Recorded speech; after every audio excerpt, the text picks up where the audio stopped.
Hello, what's up? What's up? Welcome to the 1 Inch Barrier. I am your host, Juan Carlos Ohana, and again, I hope you're all staying safe and staying healthy. All right, so like I promised during the Drive My Car episode, we are gonna do like a final say goodbye, no, like a final chat, just to wrap things up, things that have happened during the past 2 years of this podcast. We're gonna answer some questions, tell some stories, um, and more. But before I continue, just want to say first, thank you so much for sticking around. Um, I would not assume that you're all here from the beginning, but I'm glad that you're here now by the end. This podcast started April of 2020. The first episode was recorded March, and it's so weird to be talking about like the end because I never saw the end when I was doing the first episode.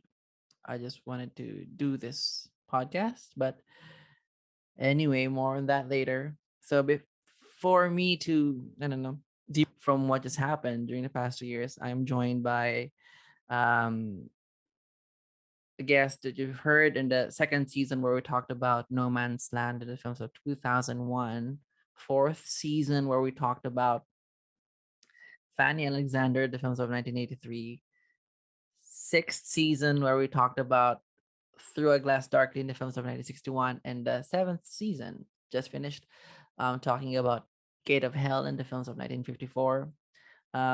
He's a writer and film experience in Magazine HD. Please welcome Cláudio Alves. Hi, Claudia. Thank you so much for joining me on this thing. Beautiful friend, the end. Thank you for inviting me. Yeah. I just for full disclosure, I wasn't sure on, I don't know. I wanted to wrap things up, but of course I wanted to wrap things up with you because you, oh, four, six, seven. By this time you're now, this is your fifth episode on the podcast, which makes you the first person ever to be like a five-timer club, a club. But Oh, yeah, first and only, first just as and I deserve. oh yeah, that's about to end. But before we continue, can you tell her again? Can you tell our listeners where can they find you on the internet? So you can find me at the Film Experience. If you can read in Portuguese, I'm also at Magazine HD. Occasionally, I write some essays for Photogenie, and you can find me on most social networks. I'm Claudio Alves DC at Twitter and most others. Yeah. All right. So, um, like I said, I asked you to come in because I think I would be talking cray if I just do it by myself because um every episode has a story and I don't think anyone needs to know every story of each episode. But there is and some of those memories that will be in my mind forever. But help me how this podcast. I don't know how to wrap things up. Please help me take charge. Well, since I am probably your most long-winded guest, and I'm not sure asking me to do this was the wisest decision, but here we are. You have to live with the choices we make. Okay. We do have a lot of questions you know, from regular listeners and even some guests. So maybe we can sort of guide ourselves through that with Okay. some detours here and there. Okay. A lot of detours. Look, I'm doing my best, but I'm me, okay? Okay. If you can get this under 2 hours, yes. You should probably edit that out. I won't. No, this is a tell all, so I'll You should no probably edit cuts. that out. Okay, so sure we're here to talk about the podcast, but I thought perhaps we should talk about the films first and then Okay. delve into the more sentimental and anecdotal part about the podcast history. Okay. So we can end, in a very emotional note. Both of Oh us crying no. and things like Oh no. that. This is not directed by Steven Soderbergh. Is he a particularly sentimental director? I don't usually No. think of him that But he wanted way. to end things on an emotional note at the Oscars. Oh, we Um, don't we don't talk about that. What are you talking about? it's a mean joke. Sorry, Steven. Wow, he's listening. We couldn't even get our first question started. Okay.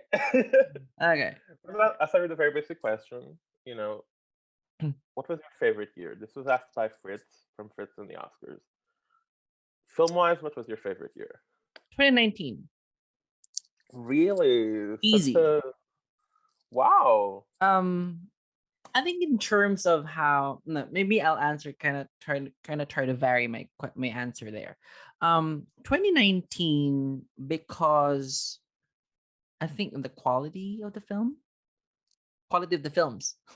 I Yeah. thought it was the most consistent.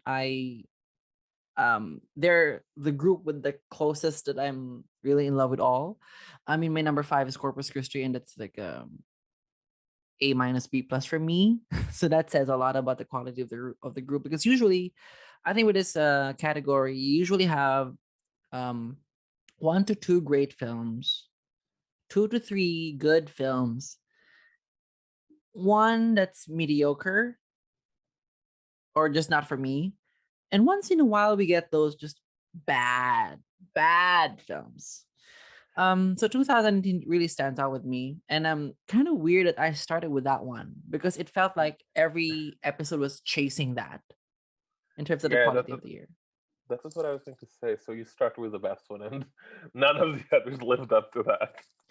I mean, I think maybe the other years, for example, maybe I could say, in terms of consistency of the quality, not saying that they're all high, but in terms of consistency of the quality, I could say something like 2004.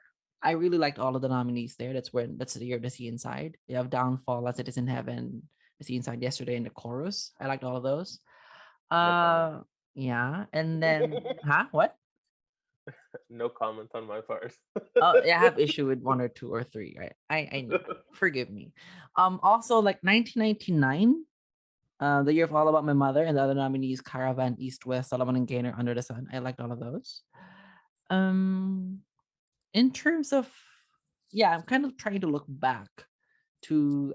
I'm currently opening my spreadsheet. 1983. I think that's a solid year for me. Cool. Fanny Alexander. There was the Revolt of Job, Carmen, Libalan, and Canu. Yeah.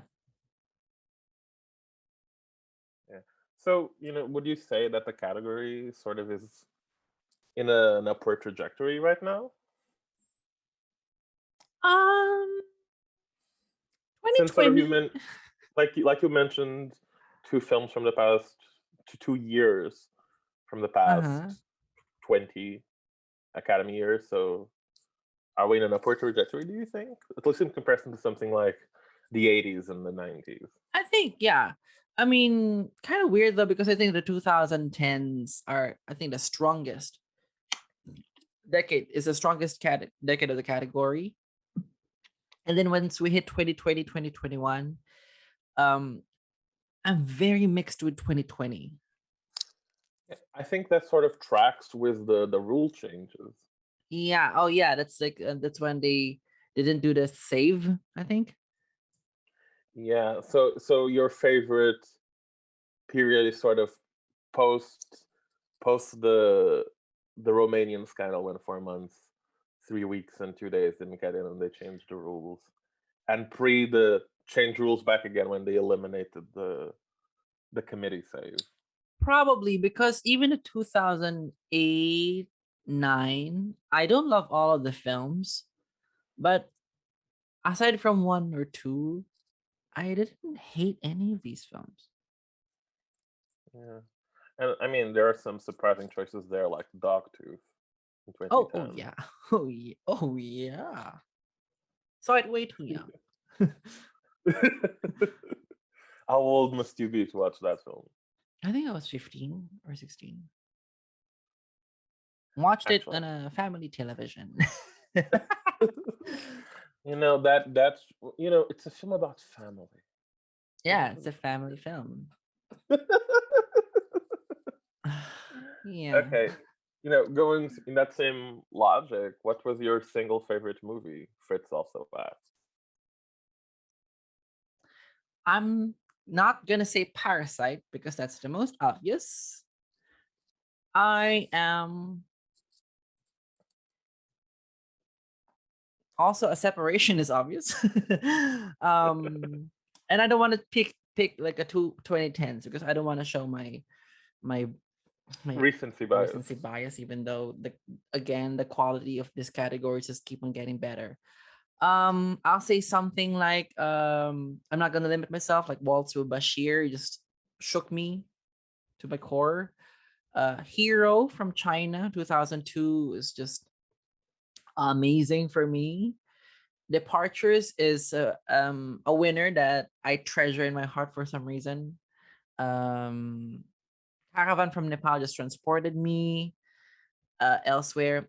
The oh yeah, the Ang Lee nominees, the Wedding Banquet, Eat, Drink, Man, Woman, and of course Crouching Tiger, but that's kind of like a default answer. Women on the Verge of a Nervous Breakdown, 1988. That just gave me one of the best times I've had watching. and And not just because of cute Antonio Banderas. oh no, to be fair, it was really about the women doing one of the most bonkers things on cinema that I've With seen. you, we never know. Okay, you've started it. Okay. Um, favorite. Mm, Day for Night is just a treat. As someone who has missed making films and Oh, missed also the chaos of making films, Day for Night is it was a treat that I saw. Uh, Woman in the Dunes is just transportive and terrifyingly great. Um, the Umbrellas of Cherbourg, I'm not as hot on it as everyone, but the music is one of the best ever, ever, ever. Um, Harp of Burma is chilling, and yeah, I think those are top of my head. Not preparing for it, I intentionally not prepared for it. Favorites from the lineup, but even I've said mostly my number ones from these years, but even not films that are not my number one. There's some really great stuff here. maybe going from that question, Gabe Guarin asked, "What film was the most exciting surprise to cover, either as a winner or a nominee?"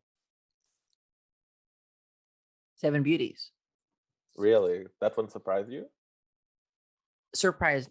I was surprised by myself on how I reacted to it, and surprised by how Lena Wertmüller's brain just like operated with that film, and I could not believe what I was watching. I was like, I could not believe that she went there. She went there in that film, and I was like, oh my gosh, I was that the whole time. Um, what I else? think personally, when watching that film, the my surprise was, oh, the Oscars really went for it for this Yeah, brazenly political film by an yeah. anarchist, because Lena Wertmüller.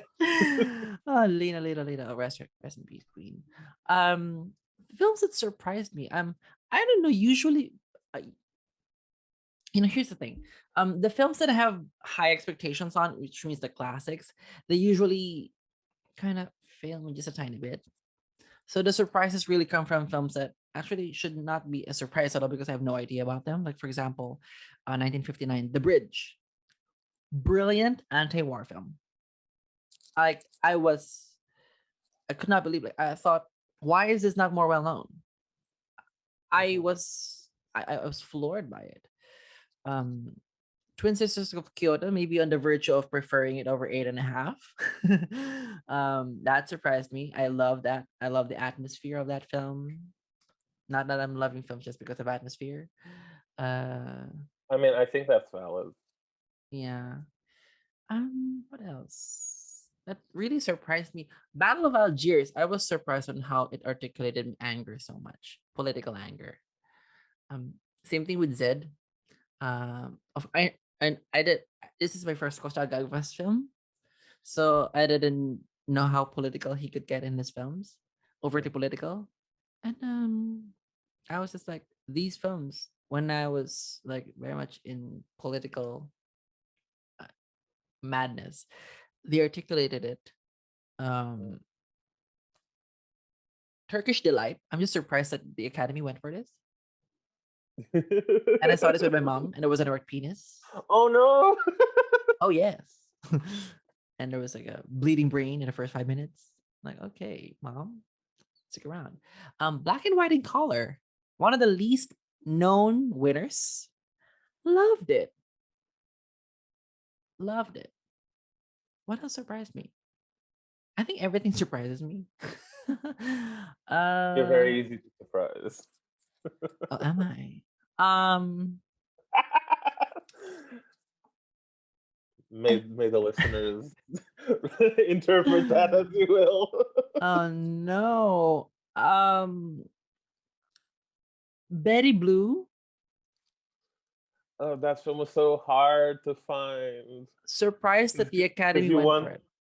you wanted the theatrical cut. Yeah, so hard to find, but also like so sexual, so powerfully sexual. Not saying that all of it is not all of it holds up, but remains to be um surprising that Did the you watch Academy. that one with your mom too? Oh no, I intentionally watched it like midnight. Oh. Yeah, I learned my lesson.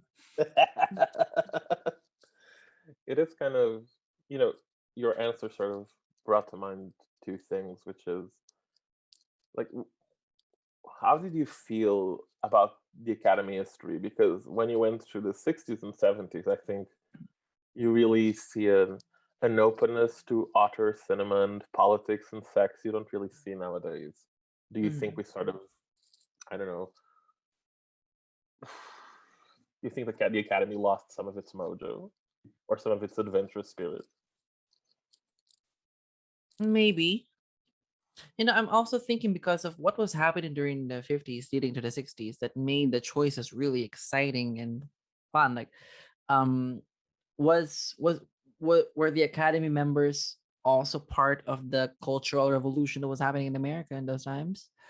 Maybe they were. Or was Hollywood really failing the Oscars in terms of options that um, Academy members are forced to branch out?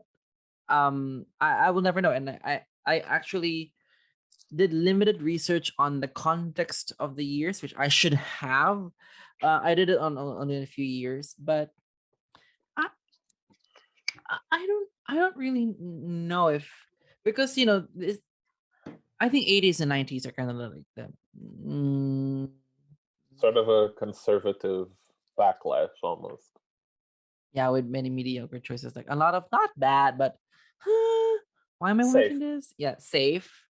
I think we're starting to get back into it. 2010s are a lot of thematically ambitious films. Um, let's see if it holds in the 2020s. Yeah. Another thing that your last response sort of reminded me of is that you really went on an adventure discovering post-war Japanese cinema, Yeah, which is one of my favorite things. And how was that? discovering it backwards. Yeah. um, uh, it started to make sense because I there is this hunger that you feel, this eagerness in the films that I've seen from Japan around the time. Um, and I didn't know any context why.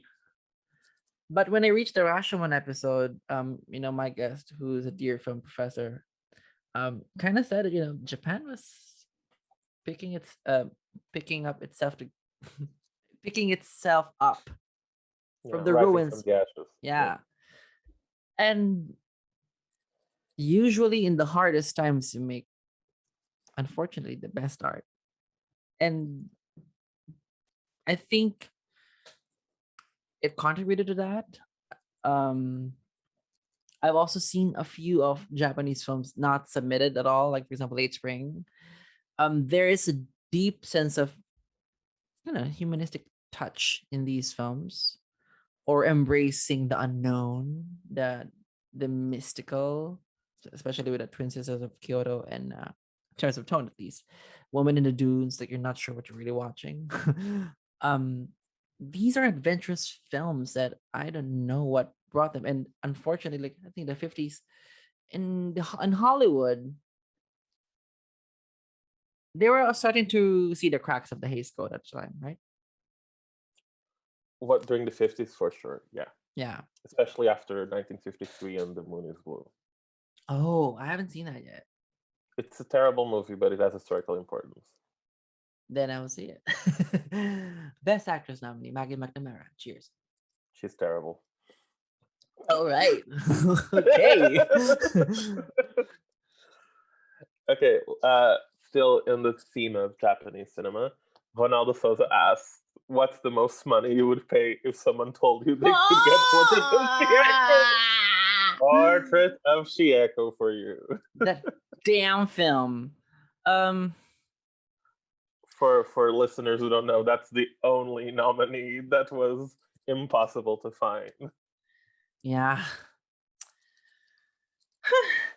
uh I think I don't know how to convert this in dollars, but in Philippine pesos, I would say 2,500 pesos.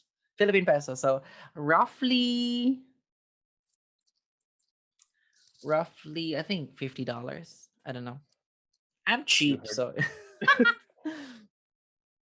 so it still breaks my heart I'm not. remembering that film. I'm not going to comment on that, but know that I want to. Mean, mean, mean. You know, you have. You can only blame yourself. You were the one that invited me for this podcast, which is how we became friends. I knew what I was getting into. I knew I was gonna be into a lot of like double entendres and spilling the beans and spilling the teas and exposing my private life. But here we are. That was obviously, the best thing that came out of this podcast, right? I didn't know that. I was just doing it by default. I was like, in every regular episode, I was like, I'm having a bad time, or like, oh, very sexual, like me. I'm like, and then like, oh, my religiosity is like reflected in this film, and otherwise, I'm depressed, guys. But just like on a weekly basis. Yeah, this project sort of is a diary of your ups and downs for the last 2 years. Fortunately and unfortunately, yeah, I will agree on that. Yeah, cinema sort of reflects our own life back to us. Sure. My attempt at lyricism was wasted on you. Not on me tonight. I will not be as deep anymore. It's useless. I didn't stop you before. Now who's spilling the beans? Oh my gosh. Truth. Okay. Let's. Oh, he admitted it. Okay. Let's try to keep things professional. After Sure. all these things. Let's say professional. We've been talking about superlatives and a lot of positivity, but Ronaldo Souza asks, "What's the worst film you had to watch for the podcast?" Quick glance.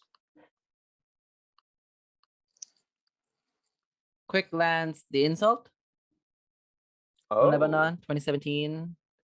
12 from Russia, 2007. Don't Tell from Italy, 2005. Zus and Zo from the Netherlands, 2002. Just bad films, huh?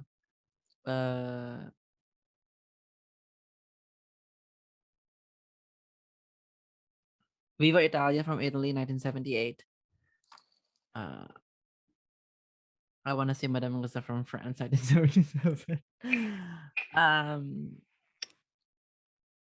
mm, can I say Sunday Sensible from France, 1962? A winner. Oh, And the scandal. and I think yeah, the thing. My problem with Sunday Sensible is it's beautifully made, but there's something really wrong fundamentally about it. But some of the other nominees are just like bad. I've been trying. I haven't watched all the winners, but before this conversation, I tried to catch up on some of the ones I hadn't watched. And yesterday, I watched Volverá a Empezar, which brought to mind a question: what is the most boring film you've had to watch for this podcast? Oh, most boring film. Apologies for Volverá a Empezar, but you deserve it. Not that I was charmed by it. I know, Um, but most I wasn't. boring. For me, boring would be something that it just didn't connect to. I could say something like the Great War from Italy. Um, say boring. Can I say Knife in the Water from Poland, 1963? Scandalo. Um, well, that was well made, but still. And then Battle of Nerva, just noise, noise. From Yugoslavia 1969. First Love from Switzerland. Okay, Maximilian Schell. I think this is his feature film debut. I have no idea what he was trying to do.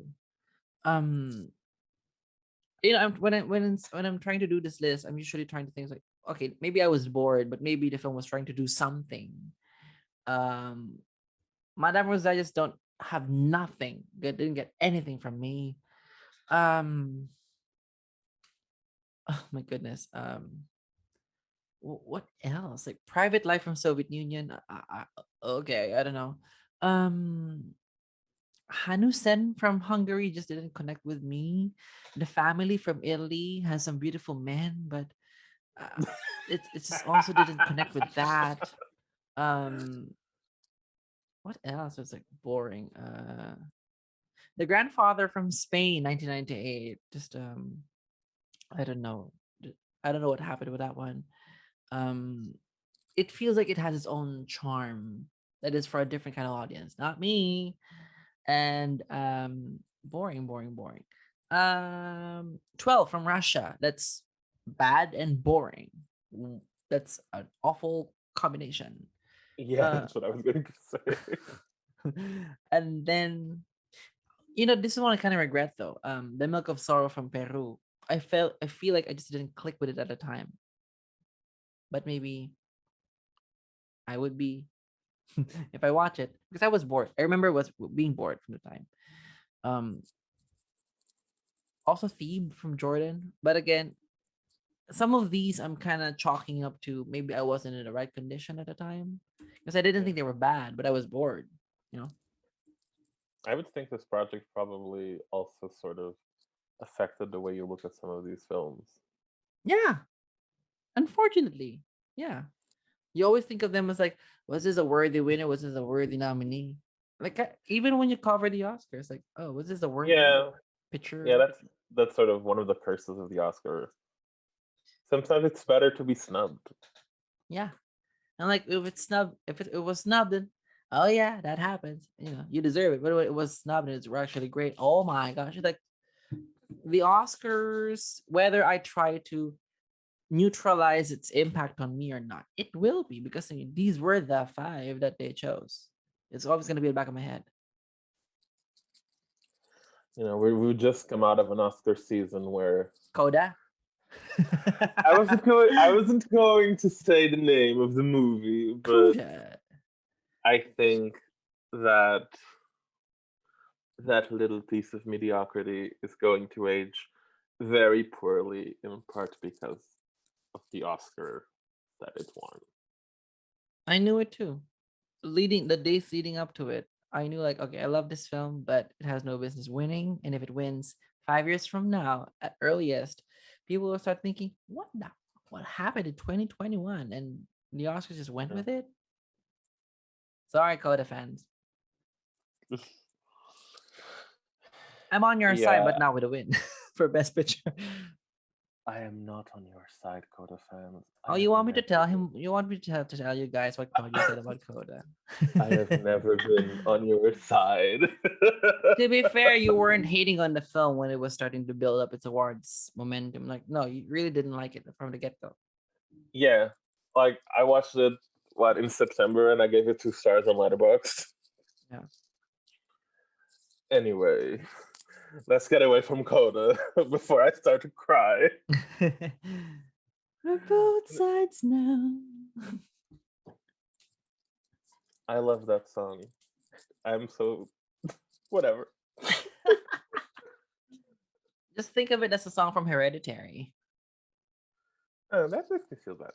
Yeah. Just think of Emma Thompson crying. From Love Actually. I'm Love Actually, yeah. Hmm. Okay. Going back to subtitles. Going back to subtitles. You know, that sort of Oscar curse, I wonder if it sort of plays a role in all those 80s and 90s films nobody's heard of. Mm-hmm. I wonder if they wouldn't be sort of remembered as lost gems if they added Oscar winner there and sort of build up expectations. Mm, sure. Like, I mean, first of all, we'll never know. But second, I kind of agree. Like, for example, I I think for example, something like Mediterranean, which is like better be forgotten. um Roger Ebert famously hated that walked out of movie. it. Yeah. For example, something like Character. Character is a film that is well made, but it's about nothing at all. And I don't know One of what Stephen It was one of Stephen Sondheim's favorite movies. rest in peace, I guess. The You know, face, listeners, the face he just made, the utter disrespect for Stephen Sondheim. no, that was disrespect for Character. If For you character. listened, if y'all listened to the episode about Character, my guest and I tried to talk about that film. There was nothing to talk about that film. It's an empty film. Empty, empty, empty. Um, but I don't think it's bad. It's just empty. Or maybe that's bad. But for example, something like Kolya Kolya now being a winner, and it would be like, what's Kolya? But I think it's a sweet little film that people, if they didn't win, people would, oh, that's an adorable Czech film that, I found it on Amazon, rented it for $3.99 or something. Instead of being like an Oscar winner. And because it's not available, widely available, people would be thinking like, what is this Kolya thing? Like, why did it win over, oh, the other films are also not memorable? Okay. But maybe something like Journey of Hope over Judo or Cyrano de Bergerac or Mediterranean over Race the Red Lantern or Belle Epoque over Pharaoh My Concubine um, and The Wedding Banquet and The Scent of the Green Papaya or Burnt by the Sun over Eat, Drink, Man, Woman. Those things. Well, the 90s really were terrible times to follow this category. I I've have to say, stuck. okay, I've held on to. you survived. You went through it and you came out the other side. I have a tea. I have a tea. This is okay. I have a tea. Um, as someone who's the host, sometimes it's a bit hard to invite people when the film is not well known. Like you really have to find a guest who's game for anything. Otherwise, you have to kind of know the person's personality. Like, would they be a good fit? You're trying to assess if they're good fit or not with the film. I also want to give the guest a good time and not just guess like, oh, just guess here. Like, I want the guest to have an experience. I had a lot of hard time with the 90s because what are the expectations? These films are not known. They don't know. It just trusted, I don't know, me or the podcast or the Oscars. Like, oh, okay, I'll do Character, I guess. Or like, what's Antonio's line? You're my friend anyway. Let's go. Let's talk about it. But it was a bit hard for me to approach people and like, would you like to be on the show? Like, what do you want to talk about? Let's talk about Mediterranean. What is that? So, You Tea. know, Fritz asked, "Were there moments when you thought you would not cover all years?" And I Yes. wonder if this '90s problem was it one of those moments? Oh, no, no, no, no, no, no. I first thought of that way back in the first season. Mm, Um, the first season ended with the rise of Black Lives Matter. The George Floyd incident happened. hmm In my country, the anti-terror law was passed. Heavier surveillance. Um, at the while I was ending the podcast, you'll probably hear it in my voice in that episode of In a Better World, the season finale. I was not as enthusiastic, not because of the guest or the episode, but because it was starting to feel like, does my podcast mean anything? So right from the first season, I know like, okay, this is probably like gonna be a limited series. We're gonna do one season of it. And like, oh yeah, you got it out of your system. You're fine. You don't have to do it.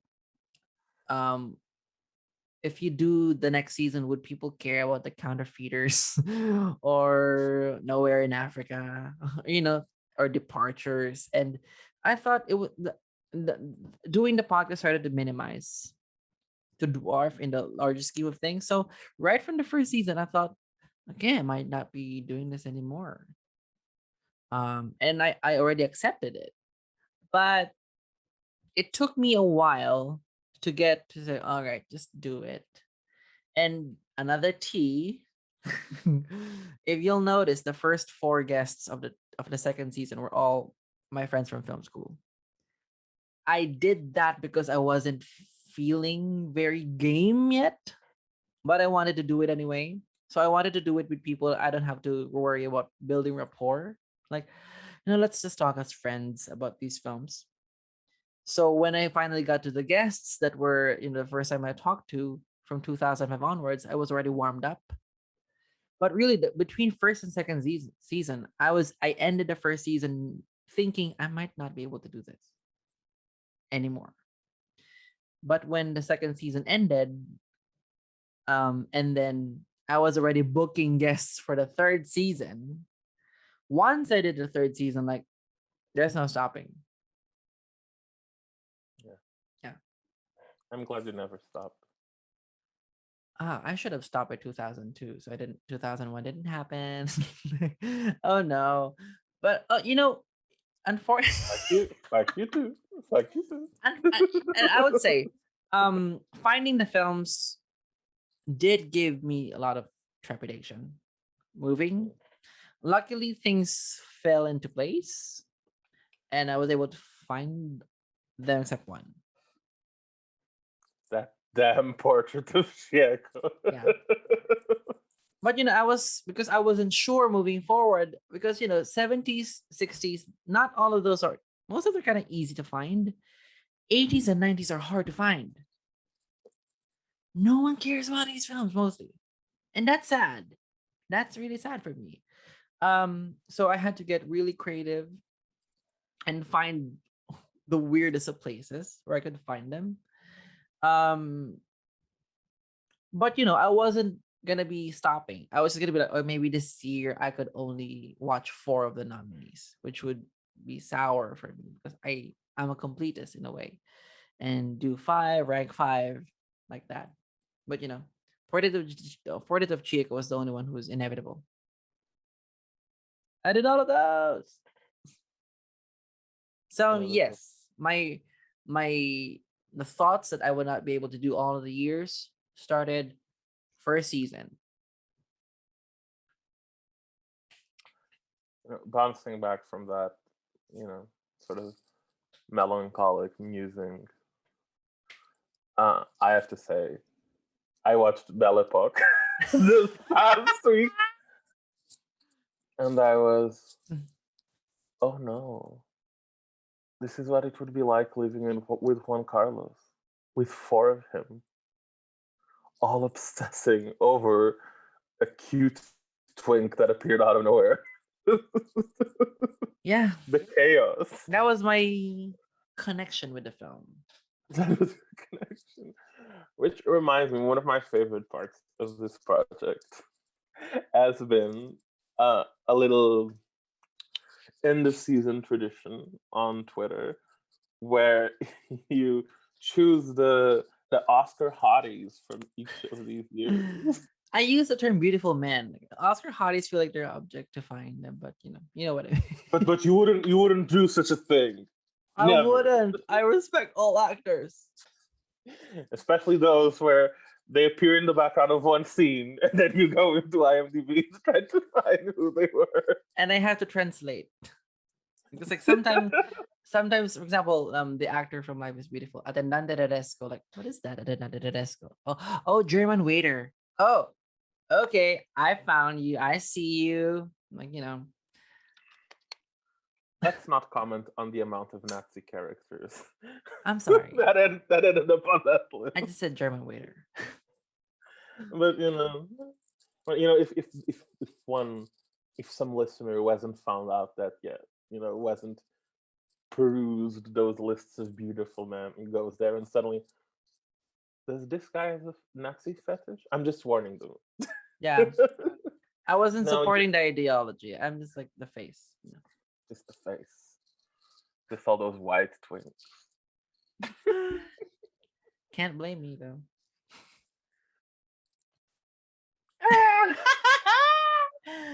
Can't we Oh, though? yes. Yes.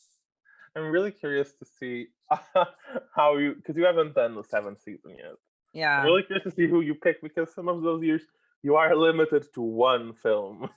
Yeah. Yeah. Yeah. I'm excited to unveil my Okay. picks. I want to ask you just one thing. Okay. Are you finally going to pick Toshiro Mifune? Let's see. No, this is the last podcast episode. You have to tell us. I haven't, here's the thing. When I first did For fuck's sake, you have Rashomon who has like 4 minutes. okay, whatever. Here's the thing. When I did the first season, I was like, let's look back at the hotties. Let's look at the beautiful men. By the second season, I was actively looking for hot men in the films. And always waiting for the end credits. It's hard when it's a Japanese film because you have to translate the characters. Like, Nobu. Okay, that stuff. But what was the question? Oh, Toshiyama Mifune. We'll see. If anyone has listened to the 1961 episode or the 1954 episode, you will know that I have been advocating for Toshiro Mifune's hotness on this podcast. I've been doing my part. That's been my mission. And I have been ignored. Here's the thing though, it would be weird to pick him in Rashomon knowing what he did in Rashomon. Oh, but the Nazis are fine. Oh yeah. Oh gosh. Here's the thing though, and I don't want to disrespect Toshiyama Mifune's legacy. When I was watching Rashomon, I did chat you up and said, "Oh my gosh, his nipples." Yeah, I remember. Oh. And I was like, oh, for the first time, he gets it. Yeah. Respect. Peace. Peace. Rest in peace, Mr. Mifune. He was also a really great actor. It's not just lust. Not just Oh lust. yeah, he is. He is. He also is. And you haven't even watched, his filmography is so vast because you've sort of been, Regional. oriented, guided by the Oscars. There's still so many things you haven't watched. High and low. Yeah, because he was one of sort of your discoveries from this podcast because you hadn't watched anything with him before, right? Yeah, and the first one was The Important Man. Let's not talk about that. Toshiro Mifune as a Mexican. In brown face. Yeah. Moving on. Moving on, sir. What were other artists sort of other big names that you had for some reason never explored, that you sort of discovered, not discovered because you'd heard of them, but you were introduced to them at long last thanks to this podcast? Top of my head, Gong Li. Really? Um, to Are you a live. fan? Yeah. Are you a fan now, as you should be? After doing the 90s, I'm like, Gong Li, one of the best. Should have been nominated for 1994 for To Live, and supporting actress for Fail My Concubine, She should have won that one. and anything she's eligible in. Like, oh my gosh, the range of her, her range is just unbelievable. Like, her judo, Race the Red Lantern. I haven't seen the story of Kuju. Um, that was a time when I had like a COVID scare, so I wasn't up to watching extra films. Uh, Pharaoh, My Concubine, To Live, I did watch it because I was excited for her. I haven't seen Shanghai Triad. Didn't get to it in time. I think she's my first like discovery, like someone I really loved after watching several of her films. I'm trying to remember if I had any discoveries from the 2000s. I don't know. Usually I get to do those discoveries earlier Hmm. because earlier they tend to repeat countries more often. Yeah. Um no, not really a lot of discoveries recently. I mean Nobody's more, Swedish. but just No, watch. Huh? no, nobody's Swedish. Swedish. Ingmar Bergman. Yeah, Oh and he yeah, shoots yeah. his accent. Oh yeah, but I have seen Autumn Sonata before, so it wasn't like Mhm. I was uninitiated to him before. But yeah, Ingmar Bergman and whatever he's doing, there's a lot.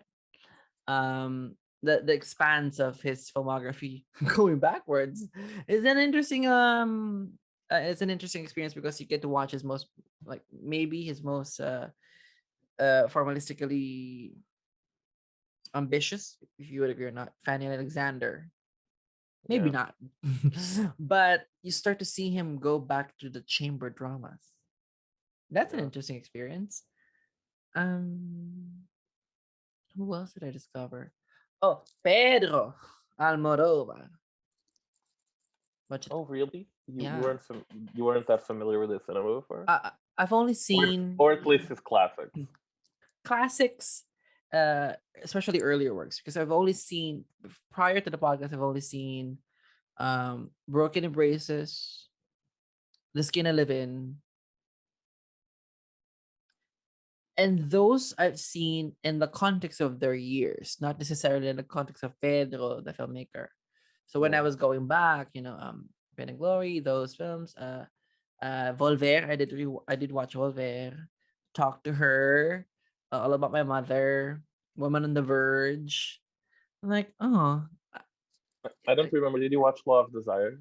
no, no, You really must watch that one. I heard. Um, You love Demon Twins. I also was interested in 1980s with Norma Aleandro. Oh, yeah, but you sort of you first found her in our first episode, 2001, Sorry. Oh yeah, wasn't yeah, she? yeah, yeah. Yeah, Son of the Bride, and then the official story, and and she's then great. She's great in Son of the Bride, even if the film maybe not yeah, and then she all was that. also in The Truce. That Yeah. that's a cameo though.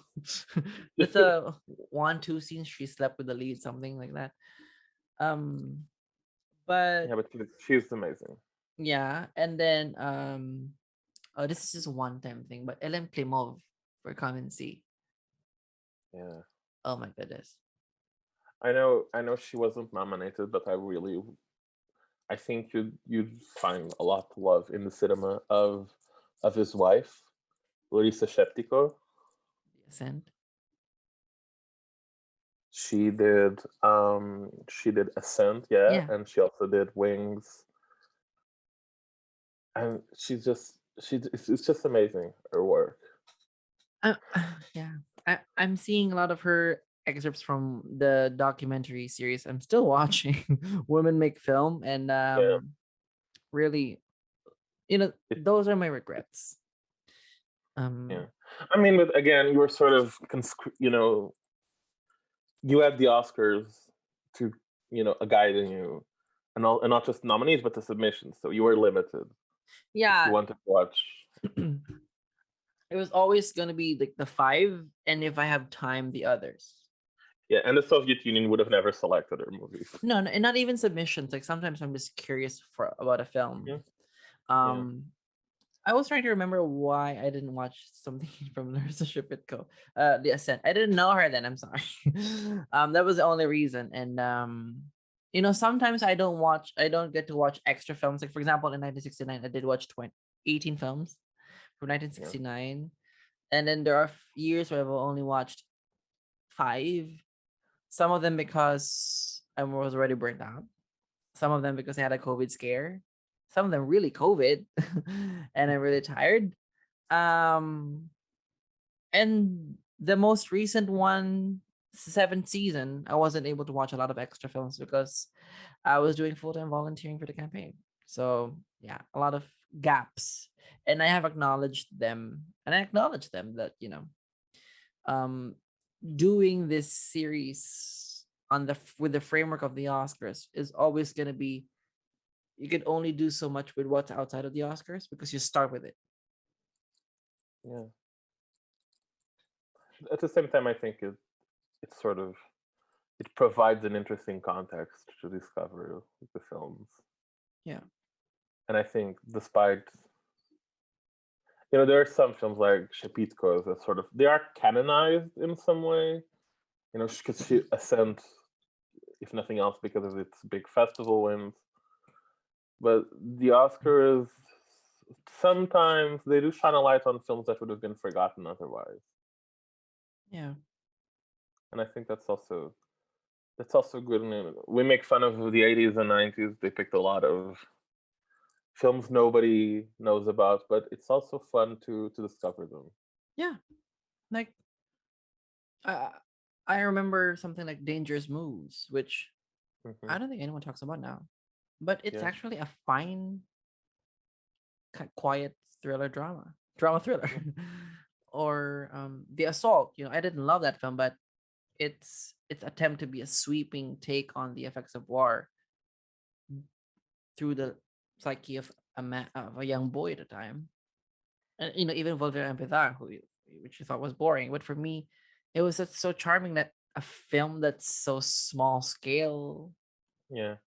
wins, and the next year they're gonna go for the year sandwiching it are Mephisto and Fanny Alexander, big films, Hmm. and then Volver and Empezar, which is like an old guy walking around a city in Spain and just like thinking about life and love.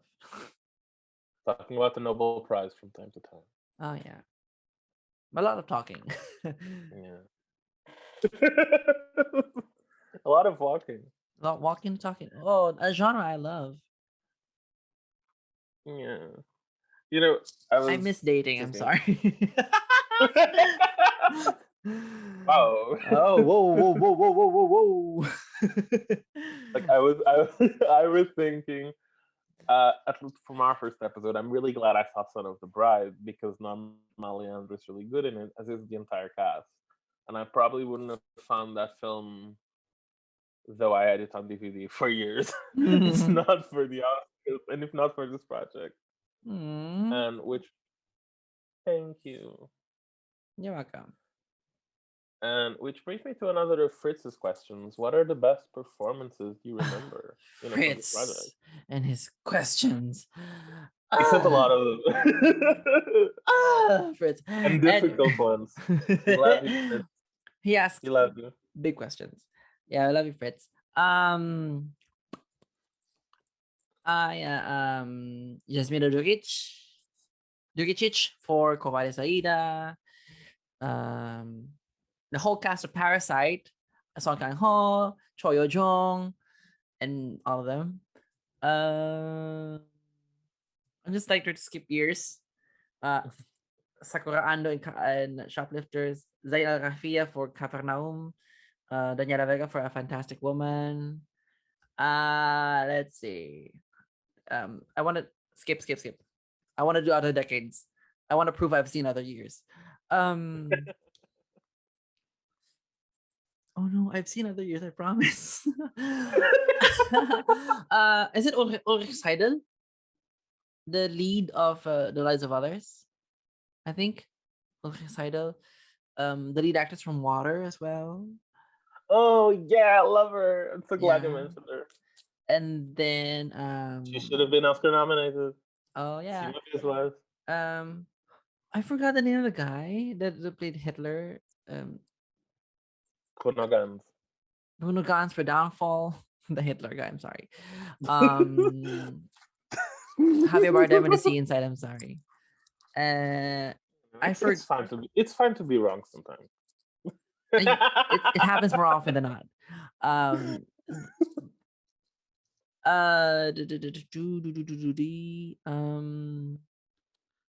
Michelle Yeoh for and Ji Zhang for Crouching Tiger, Hidden Dragon.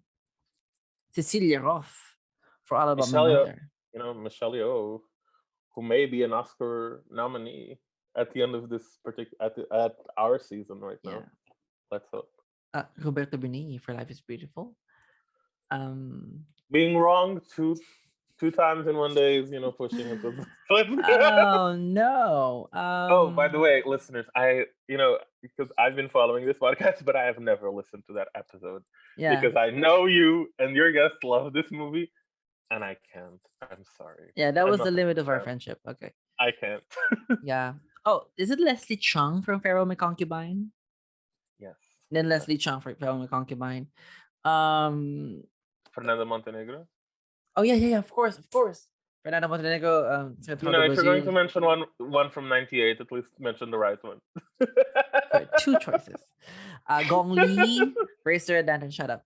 And then what else? Like I'm trying to again the whole oh no. Carmen Maura, Women on the Verge of a Nervous Breakdown. The two kids from Au revoir les enfants. I forgot the name of the actress from Betty Blue. I forgot. I'm sorry. Again, Norma Leandro and her husband. Beatrice Dalle. Yeah, Beatrice Bell. And who's the lead actor in the official story? The lead actress is Norma Leandro. Actor. Hector Alterio. Hector Alterio, of course. And then the two leads, Miu Miu and Isabella Perez and Tranu. Oh, I'm so glad you mentioned those. I love them. Yeah. Cosmo Bandhar for Mephisto. No, not Isabel. No. Oops, sorry. And then I mean, you can just say Isabelle Huppert in a lot of stuff, and no, it would be alright. No, it was Isabelle Huppert. Like I was thinking of like which Catherine Deneuve performance that I loved. The Oscars are only liked Indochine, but Yeah. She was finally used in The Last Metro. And then I forgot the name of the hottie. Oh my gosh. There's this one hot actor from the 70s. Just like he rocked me. Okay, but are we talking about performance? Or no, that's the lucky thing. We're doing this podcast. Like a lot of them are both. Oh. Let's think of the actor. Daniel Obritsky. Daniel Obritsky for everything. Including your dreams. Let's say The Land of Promise, probably. And then Giancarlo Giannini for Seven Beauties. For everything he did with Wertmuller. Yeah, Marcello Mastroianni and Isabel and Sofia Loren for A Special Day.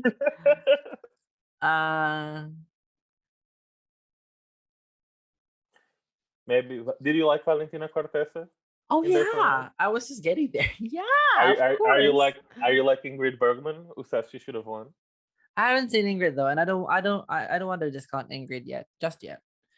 Um, You can just no. Also, I prefer Liv Ullmann in The New Land over The Emigrants. Oh, speaking of Liv Ullmann, Liv Ullmann incredible. in everything I've seen from her, really. Yeah. It's so cliche to talk about like shame, persona, passion of Anna, like blah blah blah, all those great stuff. But I would echo what I said in Dangerous Moves. She was there. And I was like, my problem with Dangerous Moves and why she doesn't fit in is that not because she doesn't fit in, she doesn't match the level of the film. The film couldn't match her. It's That's too what good. It's too good she's so for. good. She's so good in that film. And like she is this very raw emotional core of something that's just chilly and cool. Like live. Live. Um was it Francois Fabian from My Night with Mode? Yeah, I love And her. yeah. And then Anyone from War and Peace, which took up so much of your time. oh yeah, I started watching War and Peace having breakfast. I ended up having dinner. Um, ano me? I'm kidding. From A Man and a Woman. I'm kidding. Oscar nominee right there. Ida It's a very Kaminska. nice. It's a very nice perfume commercial. Yeah, Ida Kaminska and the guy from the shop on Main Street. Um, Sophia Loren again and Marcello Mastroianni in Marriage Italian Style. Um, the You know, lead, you, yeah, you tend to say them for everything too. yeah. Um, the lead actress in Woman in the Dunes. Nino Casanuevo from The Umbrellas of Cherbourg. Again, we were talking about performance, not your wet dreams. But, Oh, Irene Papas for Electra. She's really wonderful in Electra. Harry Anderson for Tour Glass Darkly. Um, who else? Oh, Julieta Massina for Knights of Cabiria and La Strada. Could include that. yeah, Um, that last scene in yeah, Cabiria. that's my life. um, okay, the three leads, especially Machiko Kyo and Toshiro Mifune and Rashomon. Um, the two lead children in Forbidden Games. Um, the two leads from Bicycle Thieves. Forgot their names. And for this year, 2021, no, I'm good. Hidetoshi Nishijima and Renata Rensve and Anna Steiner said, my boyfriend. Hi, how are you doing?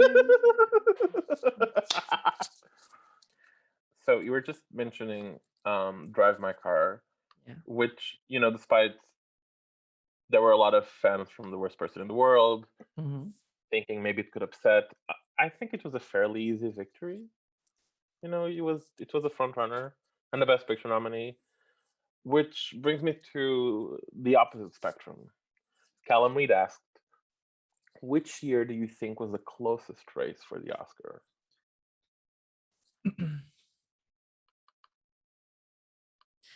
I kind of struggle with how to define that word because there are years where there really was no clear favorite, Mm-hmm. and then there are years where there was a clear favorite and then they didn't win.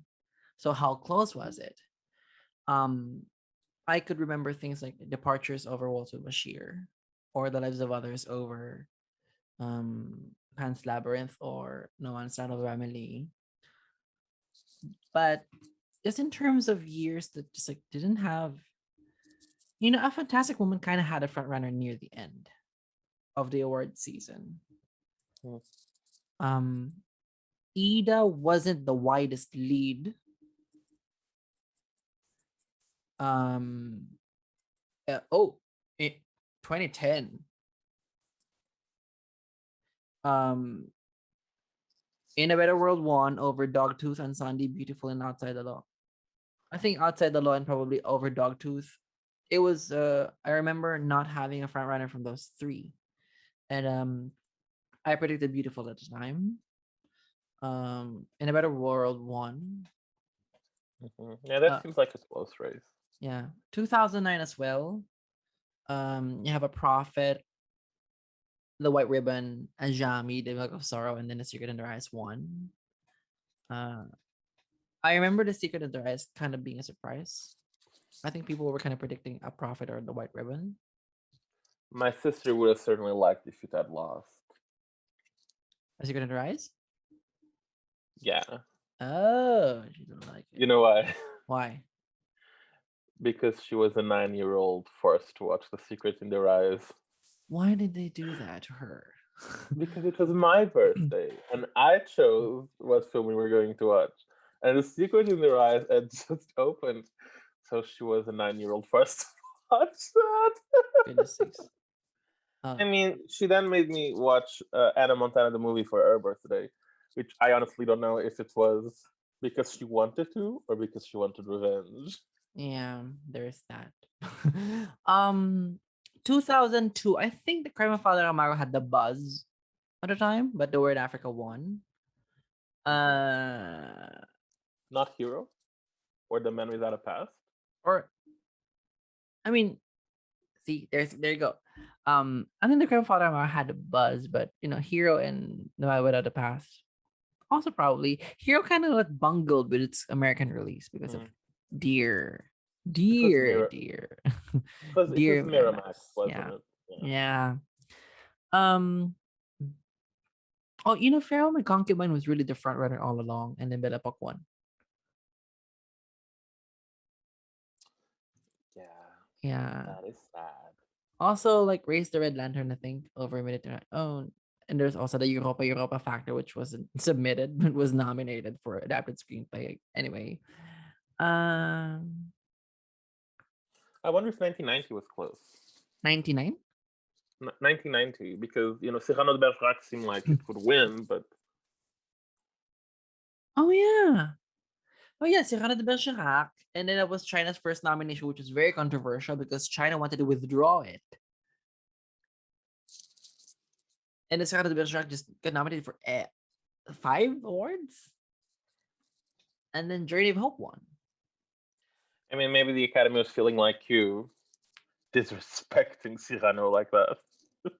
Oh no, I heard some. I know.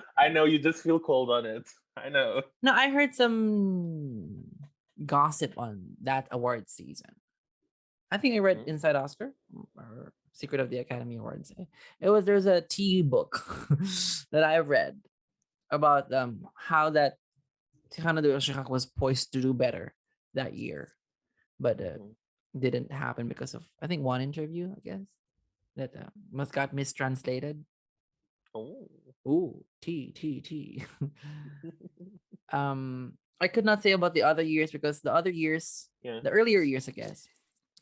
I think because also our conception of an Oscar race is something that hasn't always existed, with all these precursors and etc. Yeah. So it's more difficult.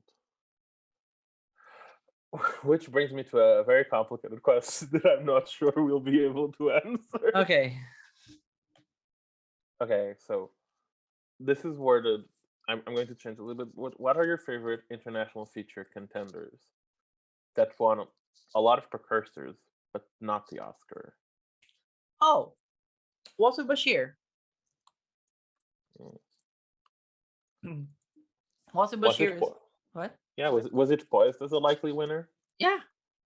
There were lots of articles calling the Departures the film that cost you your Oscar pool, gamble something, because Departures was literally like a surprise. Of course the class won at Cannes, but yeah, that's what I was going to say. I was rooting for the class, but also Bashir was like this big force that even Meryl Streep advocated for it. Did like she pronounce the names correctly? That's Bashir. Or was it, another of her Golden Globe speeches? Mia Waschkowska.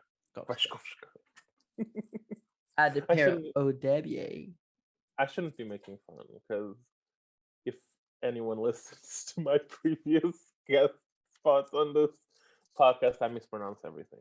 Yeah, you did. All right, so But you let's. you you make an effort. But you make an effort. I have no excuse. I am doing a podcast, citing names of people from all over the world. I have no excuse to like, um, Roberto Benigni. Like, I can't do that. And I studied Italian a bit, so Oh, yeah. why would that be? In college. I mean, you were thinking ahead. Yeah, but even like um the Russian names, Yeah. French hmm names. Yeah.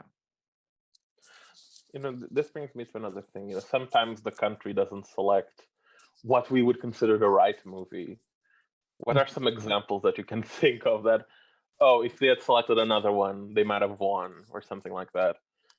Living in the Philippines has taught you that your country never really submits the right film. Um, um, Do you know who you're talking to about that? oh, like to our listeners, like quick trivia. The Philippines has been like the longest submitting country that is still not submitted, still not nominated, and Portugal has the most submissions but still not nominated. We have Losers. yeah we have argued before who is going to be the first one to be Portugal, nominated. I think the Philippines. Portugal, because you're European. Sure, that is a big advantage, but also we keep selecting art films, Yeah, which on the one hand I'm super happy because I love a lot of our selections. because you're you. On the other hand, I'm like, what are we doing? Yeah. We are never going to nominate this. What are we doing? I'm just gonna get started and probably say that if my country submitted On the Job in 2013, I love On the Job, which is a crime thriller, Which and recently got a sequel. yeah, which won Best Actor, Yeah. Venice Best Actor at Venice, and then It won the Volpe Cup. yeah, and then Transit, which is a wonderful immigration drama set in Israel, but like that, On the Job would have gotten us probably closer, probably.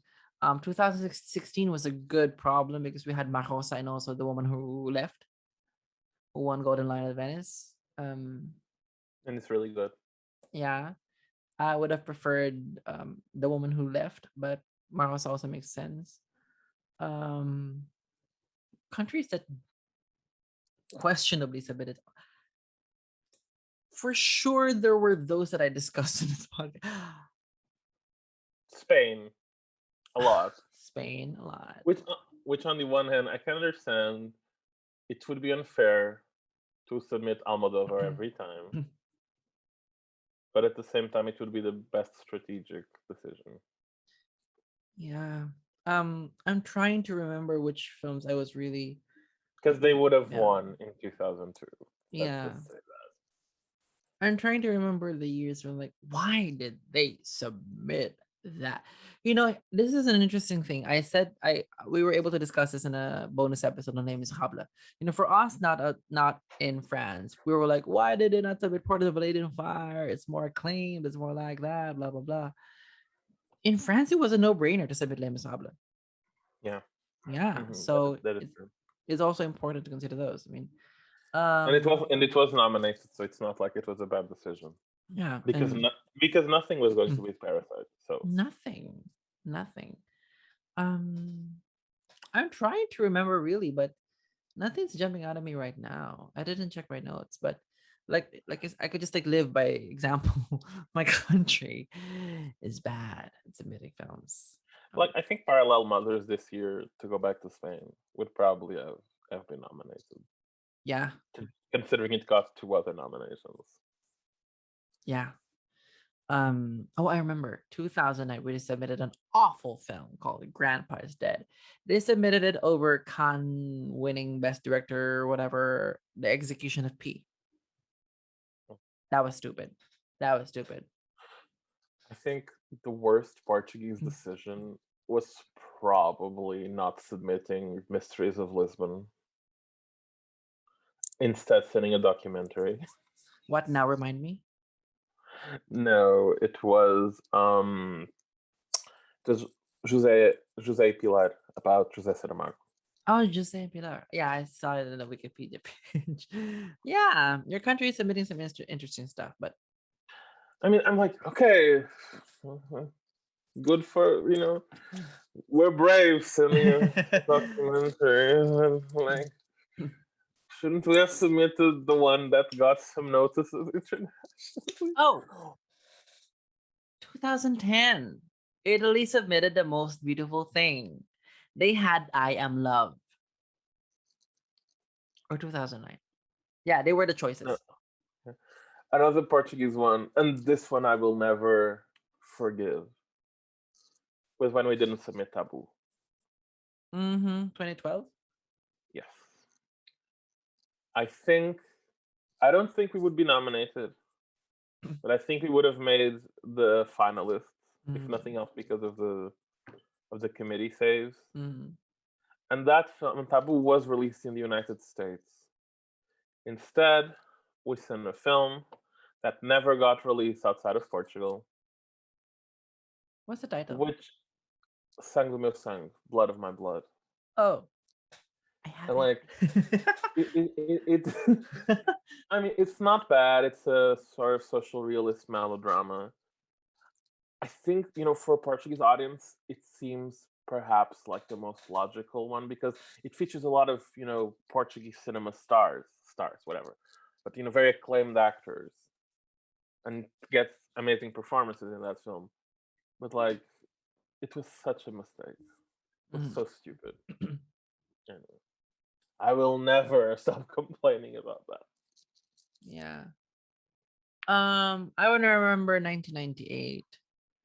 I haven't seen the submission, but the in the Navel of the Sea. But we had Jose Rizal, which is this big epic about the national hero, which grossed 100 millions of pesos and won every award it could have won. From the same director, just didn't make sense. Yeah. Have you already found Ah, Kamaret? I did actually. By the way, it's a submission from 2001, and when we did the 2001 episode, he wasn't able to find it yet, but now you did. Yay! Yeah, I've been sort of since we sort of did that episode. I've been trying to find most of Portugal's submissions. I have a lot of old DVDs Hmm. piled up to watch. How did you find Oh, Kamaret? I don't remember. I have it on DVD now. I think I bought Does a used one. does it have subtitles? No. Then you have to make subtitles for me. Anyway, so yeah, no, for sure, France and Italy and yeah, Spain um made lots of bad calls as well, for sure. I mean, Italy didn't.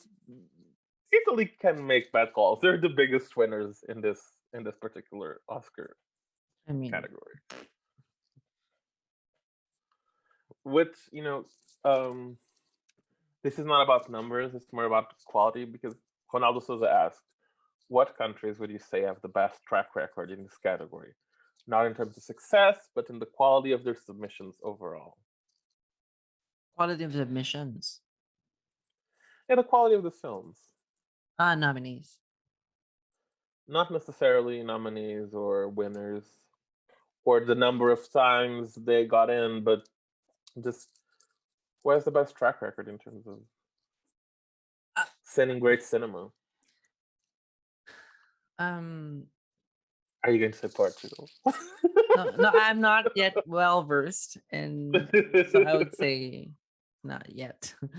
um, I never really thought of doing it per country, Mhm. so that kind of is awful. I would have been able to answer that, but frankly, most of the Argentinian Most. Mm. How many Argentinian films are nominated here? Wild, The Official Story, Wild Tales, Secret in Their Eyes. Great stuff. Um, and it's really tough to answer that because I'm coming off. My starting point is 2010s where they really started not repeating a lot of stuff. Mm-hmm. Um, uh, Iran, Oh yeah, Iran. Mm-hmm. Iran. I've seen, I've seen Children of Heaven. I've seen The Submission the following year. I've seen A Separation, The Past, The Salesman. Great stuff. Have you seen Kiarostami? Not Like submitted. they I don't submitted him through through the the olive leaves. olive tree. Olive tree. I wasn't in a great condition when I Yeah, watched it. yeah. I'm really looking at it. Yeah, they are amazing. You have Kiarostami, Panahi, Makmalbaf. Oh, when they still love It, Panahi. it, Ooh, issue. you know, once upon a time. Oh, But yeah, and they love Majidi. You know, yeah, a lot. just keep sending it over and over again. But you know, it makes sense. He's a good director. I also don't mind a lot of the nominees that came out of Israel. Not to get political. um, sorry, but yeah, a lot of great submissions from that ended up as nominees from Israel. I Uh, haven't watched a lot of them. None. I don't know. Wasud Bashir, Ajami. I watched Walter's Bashir, and maybe that's it. Oh, I watched Seal the Void too, and Get was great. And Foxtrot. I haven't seen Foxtrot yet.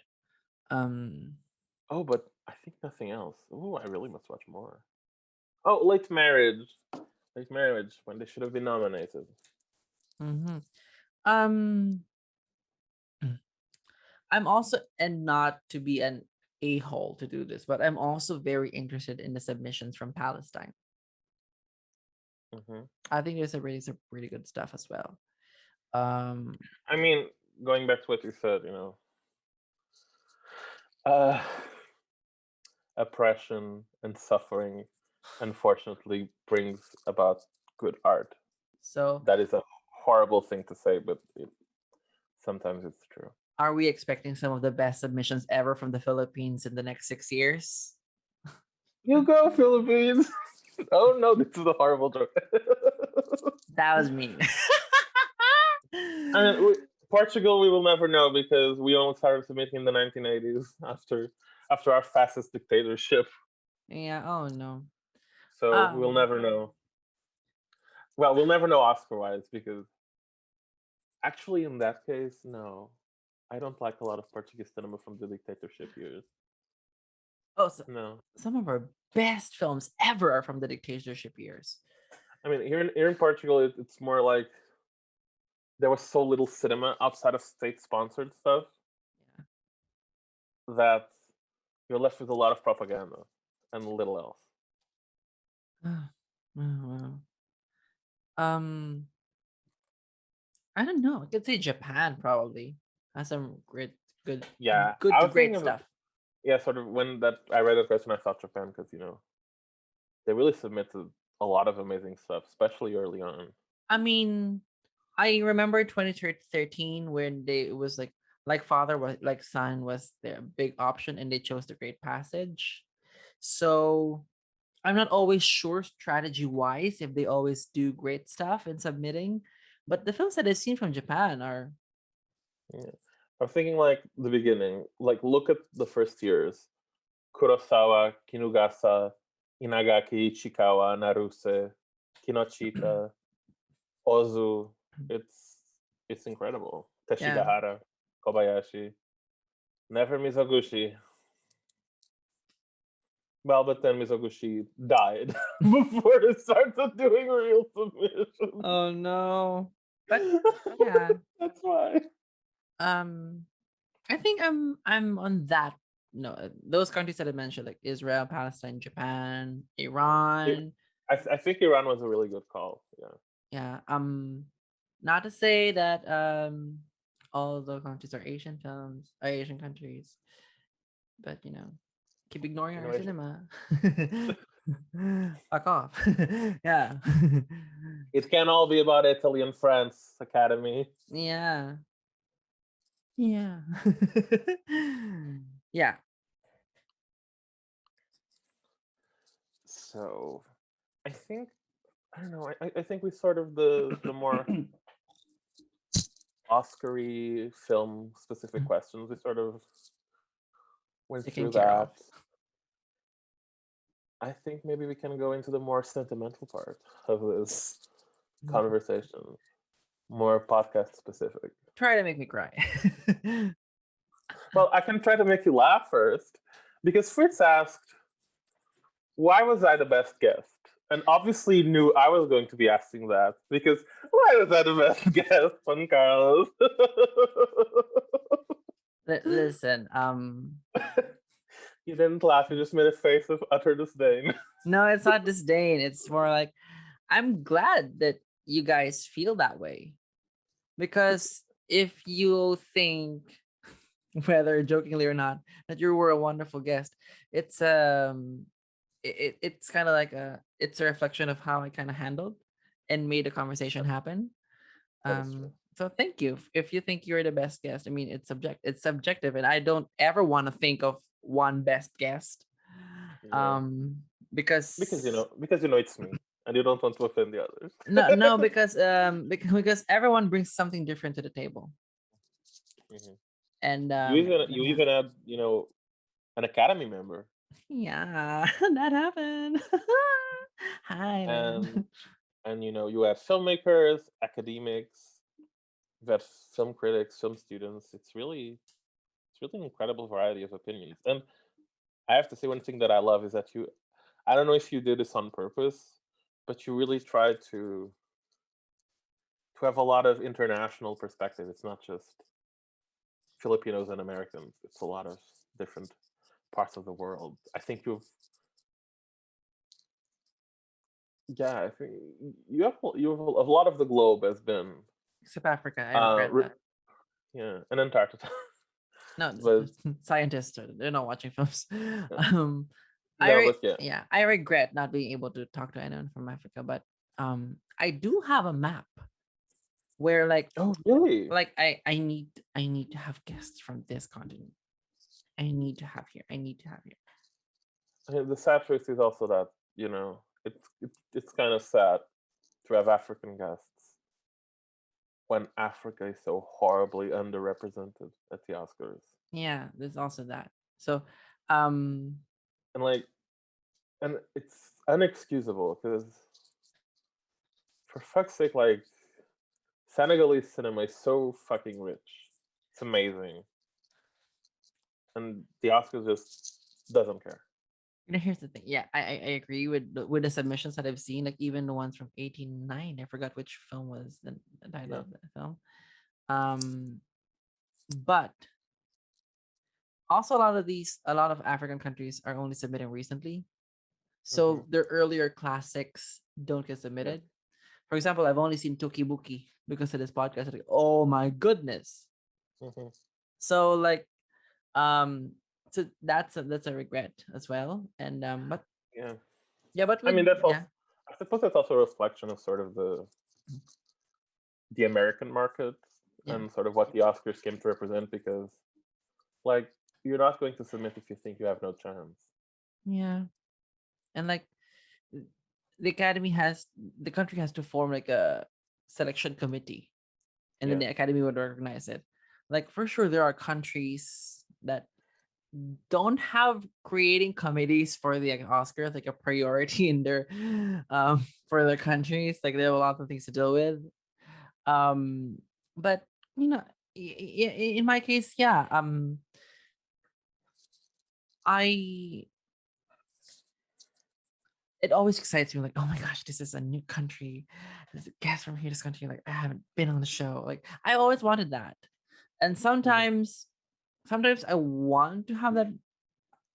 I don't know. There's no strictly no I wanted to have as many countries as I can. Hmm. but there wasn't really like a master plan. Like I'm gonna get you. Like it wasn't really like there were like who was opening themselves up for a conversation. Like Yeah, okay, that's nice. because I'm just mentioning this because sometimes I notice, especially in Oscar-related podcasts, like it's a lot of Americans. And Yeah, sometimes I wish there was a different perspective. yeah, and it was also aware that you cannot just do world cinema and just have Americans there, um, That's not to because say we don't love you, Americans. Keep I listening. I I don't try. I love some Americans. I love Oh my American friends. I love my American listeners. Thank you for supporting. You compose like a majority of the listeners. I cannot believe it. I I, no. I could not believe it. But it just feels like an imbalance if I would just focus more on American audiences. And also organically, I'm not American, and like it would feel like I'm trying to force myself into like an American group of people if I would just like get them. So I would take who's opening themselves up. So I mean, that doesn't sound like the most um adventurous plan in a podcast, like get who's there. But I realized as the time went on that it's not always about it's not always about who you get, but more like who's willing to talk to you and commit to watching minimum 5 films and sit with you and discuss it. Yeah, and it's open to conversation too. Yeah, You know, yeah, and I think you both from talking to you as a guest and listening to other episodes. yeah, When it's really like a conversation of both people that love cinema, yeah, it's really fun and like experiencing cinema through other people's eyes. Except 1998, which I will never listen to. yeah. I mean, like that for example. My guest was from United Kingdom. Hmm. He loved it. I loved it. He I didn't. know. My guest for Roma was German American. He loved Roma. I loved Roma. My other Mexican guest didn't love Roma. So a lot of interesting things that I pick up as I go along. So I love the experience of like getting to know someone like for the first time. Like you're the first person from that country that I'm talking to. How are you doing? Fucked up my body clock though, but um I love doing it. I love doing it. Really. Matthew Anderson. Oh, Matthew. Just suddenly I thought, oh, you have an award-winning makeup artist asking questions, but no, it's not written that way. Matthew Anderson asked, that was a comment for people who like follow Drag Race and drag and makeup, etc. Matthew Anderson asked, "What are some of your favorite episodes?" I know it's like picking, No, which no, no. No, which not which which child you like more, mm, but there is yeah. always one you like more than Yeah. others. Yeah, that's the truth about parenthood. Wow, parenthood. Oh, um because like I know our last episode from Gates of Hell is not anyone's favorite. Just um chaos, just chaos. I tell you. okay. Favorite because of different reasons. Mhm. Um I'm gonna try to do one or two per season. First season, I think my favorite. I'm sorry, Kevin. I'm not gonna do Paris. I was so nervous when I did it with you. I was shaking, and as you can hear my voice, I was shaking. My Yeah, it, favorite. it, it, it it doesn't have to be like you're saying you like this person better than the other. Just the experience of. Yeah, yeah, yeah, yeah, yeah. All right. Random thoughts, and this is not again to compare guests. Really, it's like um. For example, Roma, I did with Lucas Giliberti. I forgot that we were recording an episode. We were just chatting about Roma. And then who else? Not Uh surprised. Ida with Madame Hmm. Juliana because she's a cinephile. We went to high school together. And we were casually talking about films like Inception and liking Leonardo DiCaprio, but now we're talking about like, oh, we're talking about Ida. So it was a different experience. The Great Beauty because I recorded at 4 a.m. So I was half asleep to read that episode, and I said some regrettable phrases there. I love Brandon Sandwick though. I love him. He's so game. Um, I thought you were going to say so gay. that too. Uh, Amour with yeah, Among us, that is the highest form of a compliment, by yeah. the way.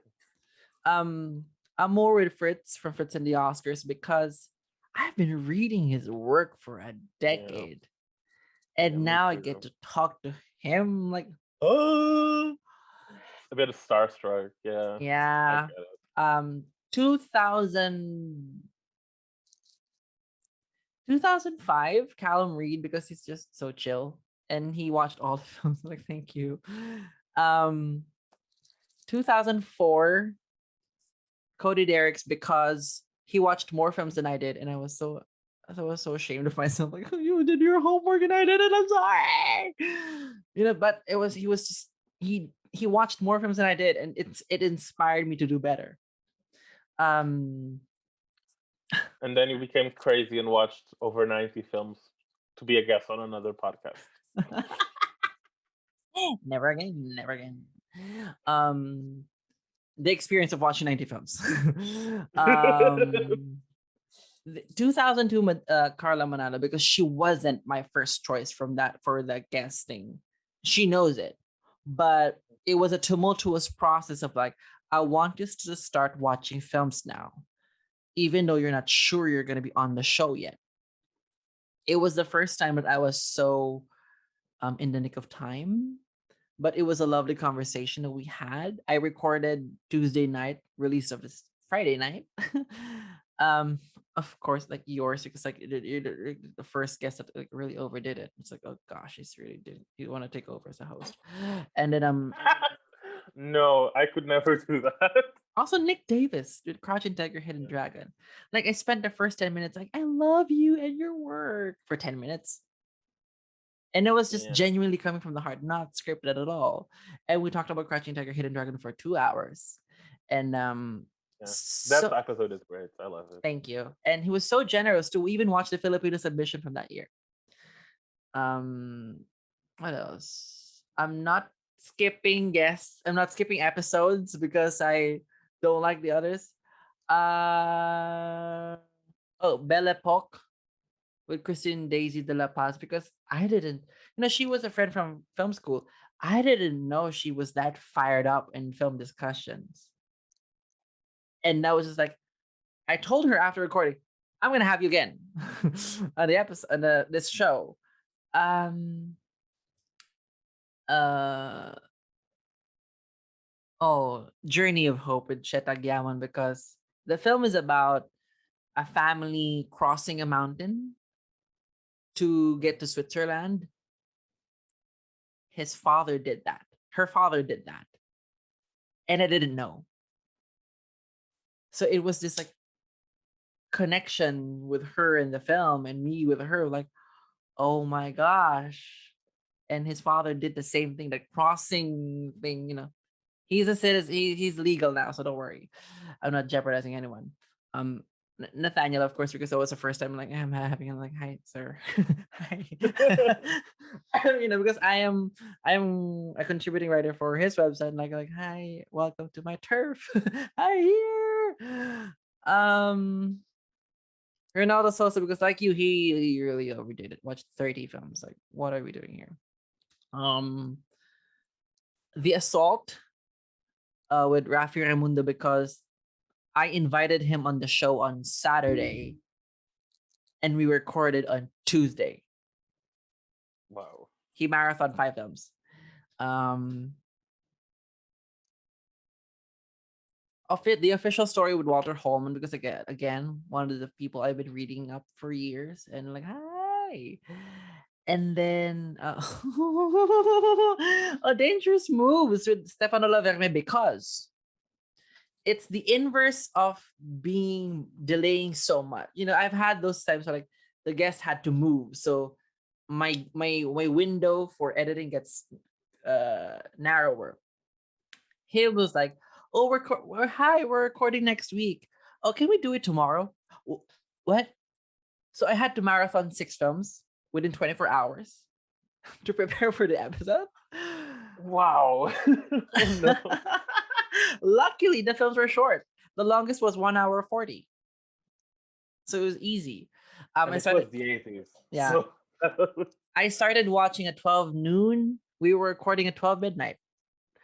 Um, Volver a empezar.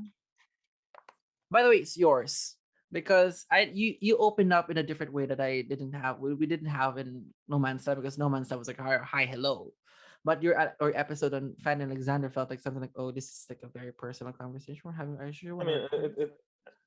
this was the first one we did really as friends. Yeah. So that, yeah. I was like, I'm gonna have him again. And then Volver a empezar because I forgot to tell the guest which film was the winner. Yeah. So she just watched the films and like, which one is the winner? And then I specifically didn't tell her when we were recording now so that I could get her reaction. I'm like, oh, that's a film. Um, That is the accurate reaction. That is the right one to she was have. she was just like, This one. What? yeah, she was surprised. And then again, she was the replacement there. So she was like, next time, can you have me, but really have me, not as a replacement? Like, yeah, I'll take care of you. I gave her Tana. Um, Before I go to the 70s, I remember 1997 character with Ronaldo Troncoso Jr. because we talked for 2 hours, 45 minutes. 45 minutes was for character. We have nothing to talk about character. So we just talked about the rest of the films from that year. So it was a great year for world cinema, but bland winner. Bland winner. You're really coming for character. Yeah. That poor film. Um Sorry, Stephen. Time. The Tin Drum is about Sandoval because that was an interesting thing. She wanted to we did it. But it was after a month of taking a break. And of course I was very nervous. I am a huge fan of Lingua Franca and Apparition, her previous works. And I felt it. I was rusty when I was doing it. I think it was in the 30-minute mark. I felt it. But you're there. So just have to continue doing it. And it's one of the things of doing the podcast. Sometimes you just have to recognize like, yeah, I'm not in my A game right now, but I just have to try to bring it anyways. Mhm. Because you have I, yeah.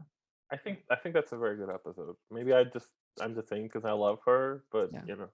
Thank you. Um yeah, maybe because I was the one like, I'm rusty. Um Black and White in Color with Tom O'Brien because Tom O'Brien, it was 1976. He was alive in 1976 and he was following the Oscar season that time.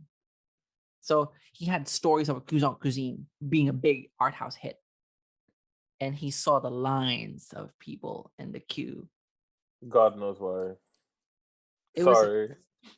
the episode tells you why. um there's that Day for Night with Matthew Lucas because we had a technical issue in that one. Like the mid section, which is like 30 minutes, didn't record. So we had but I recorded my side. So it had to trace back our thoughts and then re-record again. It was an interesting experience, trying to talk about the film, knowing already which is gonna give me the points. Just try to reconstruct what happened, but of course, you don't want it to be just a reconstruction. So you're trying to hit the same bullet points, but you're inserting some new stuff as well because you don't want to be acting. You don't want to act like, oh wow, that's so funny, and they already heard that joke. No. So instead, you kind of reconfigure you reconfigure the minutia of words, but you just have to hit the same bullet points because the train of thought was wonderful. It was just like a technical issue. Um, what else? Zed with Dan Bayer because I've seen 18 of the 24 submissions. So that gave me like 75% of the submissions. I think I haven't qualified to choose the nominees. um, Also great year. And then oh funny, War and Peace with Matthew Anderson because right from the first season I told him, Matt, you're gonna do War and Peace. Because I'm not sure anyone would be up for it.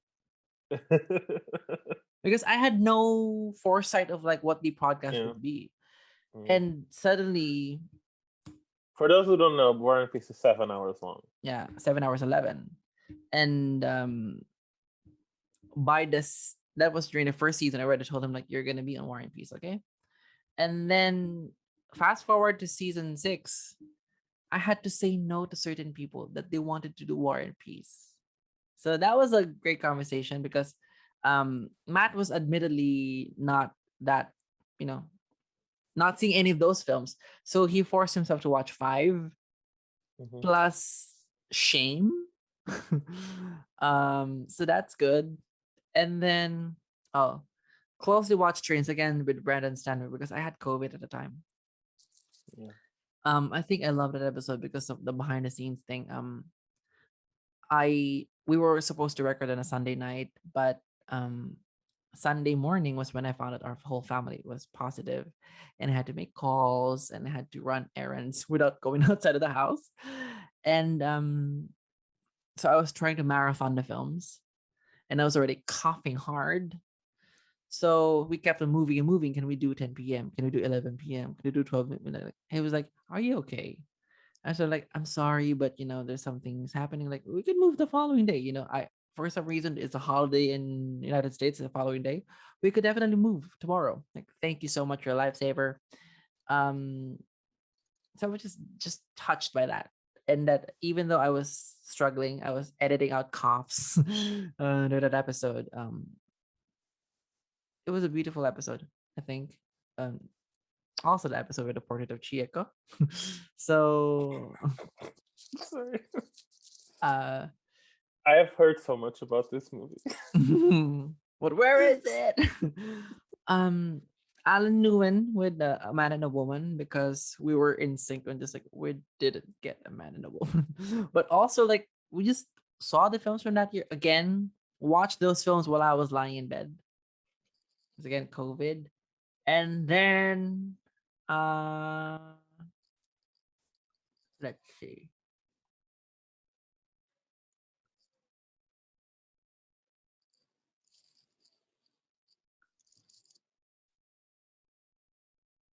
Oh, of course. Um, Rashomon. I had my film professor, and the moment we started talking, it was if I was transported back to 2013 in my film classroom, talking to my favorite professor in film, and who did a paper on Rashomon, a 60 plus page paper on Rashomon. So having him on Rashomon episode was a no brainer. And then I think that was the episode when I felt the best because I knew I was asking the right questions, and the guest was liking the questions, and we got just deeper and deeper and deeper in the conversation because sometimes I ask questions like, why did they ask that? Because I only have bullet points for notes, but it's really I go off script. But the Rashomon episode was I knew I was asking the right questions, and he was giving me so much, and it was just like the perfect dance between guest and host. I could not believe it. It felt like we were scripted. Like, no, we're not. No, we're not. Um, I think those are the things that I remember. It's like the things that stick out. But again, each episode has a story. And some of them I'll talk off the record. A lot of things said off the record, but recorded on Zoom, so it stays on the record. I love it.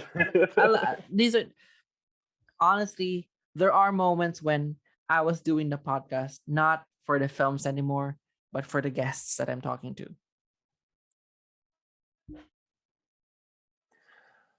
From the perspective of one of your guests, um, I I have to say, this has been really a rewarding experience. Mm-hmm. And you know, as a cinephile, it's fun to talk about cinema, and it's fun to discover a lot of films. Where you're given a project, so you have an excuse to invest your time. But Yeah. just talking to you is amazing, and it's Thank been you. amazing. Thank you. And you didn't mention it, but I remember the 1961 episode that we did. Yeah. I was really interested in talking to you about that film because you are a religious person. I'm not. I'm an atheist, Mm-hmm. and it was so. It somehow felt like we were, coming to a common understanding of the film while we Mm-hmm. talked, Mm-hmm. and that was very rewarding. Yeah. And it is also amazing to sometimes listen to that happening Mm-hmm. with other people. Thinking like um, when you had Nick Taylor talking about bicycle thieves, Oh. and it's kind of interesting because you weren't very familiar, I think, with Italian neorealism before you started this project, and I know he wasn't very familiar with it until a few years ago. So again, it was like listening to people sort of coming to a Mm-hmm. having a conversation, coming to a common understanding on this amazing thing. It's just great. Yeah. Being a guest and being a listener has been such a fulfilling experience. Yeah. And I also remember 1978, Get Out Your Handkerchiefs, again with Christian Daisy de La Paz. I didn't like the film because I thought it was very misogynistic. Yeah, She loved it because she thought the misogyny was part of the joke. So like, where? And she was like, "I'm not. I'm surprised that you don't like it more. Like, why do you think I'm gonna do?" So I love that we were kind of. I was like, "Why did you like it?" And she was like, "Why didn't you like it?" So I love uh that surprise, because sometimes you feel like, oh, this guest is gonna like this. I'm like, oh, she did not. And then the others like, oh, I want to have you on this episode because I think you're gonna ask them great questions. Like, oh no, you loved it. So I love being surprised as well by the dynamic. And um to be honest, I with my experience on listening to other podcasts, I know that of course, it's great if you know the film that we're gonna be talking about. But I, for a fact, know that I listen to podcasts not always because I've seen the film they're talking about, but because of how the conversation was being carried. mm-hmm. And I do know that world cinema, kind of understandably, but also unfairly, is kind of seen as highbrow or something inaccessible. So it was my intention to really try to be as conversational and casual as possible, to not intimidate anyone, to welcome anyone, that, just like two gay guys talking about hot men in, this categorical foreign language film in 1960s. That happens. Or like how I was certainly opening up about depression for a film called Hungarians from Hungary in 1978. Like, yeah, it's an obscure film with no clear copy or anywhere, but we could talk about it like conversation, the same way you guys can talk about Inception or The Avengers with zest and gusto. I could talk about films with fun and enthusiasm, with films that you might not know, you might think it's too dead serious. Like, no, we're having fun. Of course, when the film is about the Holocaust, you cannot really like, ooh, fun. But it's always, I want to normalize talking about these things as just having normal conversation. So that's why sometimes I just like have gonna lift myself up a bit in terms of my spirits. I mean, at this point, I think I could say that I'm not always in a good emotional state when I'm doing this podcast, but I try my best to like keep it light and keep it conversational, because I don't want y'all to be scared about reading subtitles, y'all. You are continuing Bong Joon Ho's mission. Oh yeah, hi Bong. Wow. Hi. So Ronaldo Trancoso Jr. asked, "What have you learned from this experience?" I think it's a good segue from what you were talking about. Have you learned anything? Nothing. Nothing. Waste of time watching films. No. Um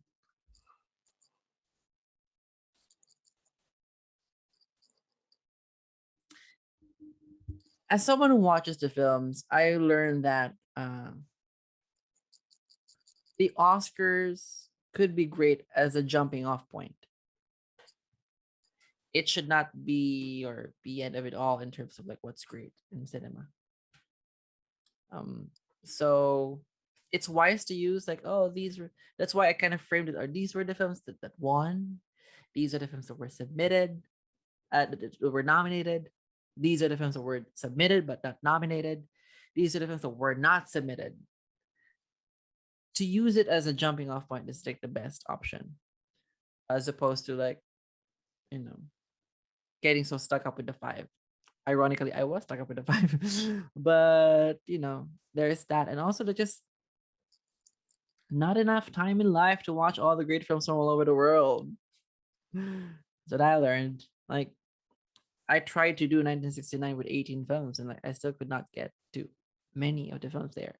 What more, you know, if I do it, there's not enough time, and like it's just like encourage people to trade, you know, chart their own paths because you know, for example, I want to hear a podcast that's exclusively about African cinema, talked about in the most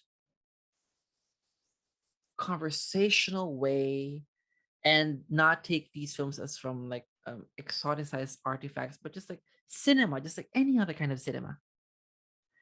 Um, so there's that, and also like it's so great to feel when there's a culture that you think is so alien to you, so like there's no connection, and then you find some connection somewhere. It's a great feeling. Like, you know, oh, what Cinema could, is the great cinema is a great empathy machine, yeah, as Ebert said. just as I said. Well, no, Roger Ebert said. And then, But you were saying it in other words. yeah, and then also in doing also the submissions. Yeah. Oh my gosh, like come on. Like, I mean, it's starting to get more common now in at least in film circles, trying to watch as many submissions as possible, which is available, you know. But oh my gosh, the talent all over the world. It's unbelievable. It's not stuck in Italy, Germany, France. Okay, in Japan and in Denmark, and you know, um I reminded 1969. I saw this film from Peru called The Green Wall. Bad copy, but the storytelling is thrilling. And as it turns out, it was eligible in 1972, and Roger Ebert put it in his top five of 1972. Unbelievable! I would not have thought like a film from Peru would have that reaction from me, and the filmmaking, the cinematic energy of that film is like off the charts. I wouldn't know like a film from Peru would connect with me. In terms of as a host now, what I learned is that no one's the same person. Every different guest would bring a different kind of thing. I invited guests who I know love cinema. Some of the guests are more comfortable in speaking than the others, but that's just how film conversations go. Sometimes some people are more eloquent in writing out their stuff, expressing their love for film through writing, or expressing their love for film through speaking, or expressing their love through making films. Whatever it is, I love talking to people who love film, and it's a gratifying experience when you feel like, oh, you know, this person from X country is suddenly connected to me. Oh, that's fun. That's interesting. I would never have thought I would know someone from this country, and then I was like, oh, now we're here for 2 hours and talking about film and slowly opening up about the most personal stuff. It's a beautiful experience. As a guest and listener, one thing this project sort of taught me um, was that for all that people grumble about film Twitter and the it's the big monster that everybody always uses as a straw man. It's really it's really beautiful to find a community that sort of shares your interests, and it can seem very superficial and mean some days, but then you realize this sort of internet community that has brought people together from all over the world, and you realize there are real friendships to be found there. there's there are really incredible conversations and new perspectives, and if it weren't all these things, the podcast, the film experience, film Twitter, and I would have never met you, and I think my life Uh-uh. would be really poor if you weren't part of it. And I'm sure I'm not the only person. Even someone who will never talk to you directly, you just listen to the podcast. Even if there's just one, I think you should be proud of your work. Hmm. Sometimes I think if just one person reads something I wrote and decides to discover a film, just one. I just need one, and I've made some difference. I've done something worthwhile. And honestly, listening to your podcast, you've done such an amazing thing. Thank you so much. Hmm. Aw, aw. Thank you. I mean, never intended it. I when I started the podcast, I started it right after Parasite One. I really wanted to make a podcast, and but I wasn't sure if it was a good thing and if anyone would be interested. Even um, I thought, who am I to start a podcast? Like, no one knows me, and who would care? But probably with Parasite winning, some people would start caring. So that's how it started. But I'm really actually kind of surprised with how sometimes people would just message me and say, I want to be on your show. Like, "Oh, okay." And then other people would just be people that you look up to, people that just like read your writings and like, oh, this person is so American. I don't know if he would be game to do this thing. And then he would be.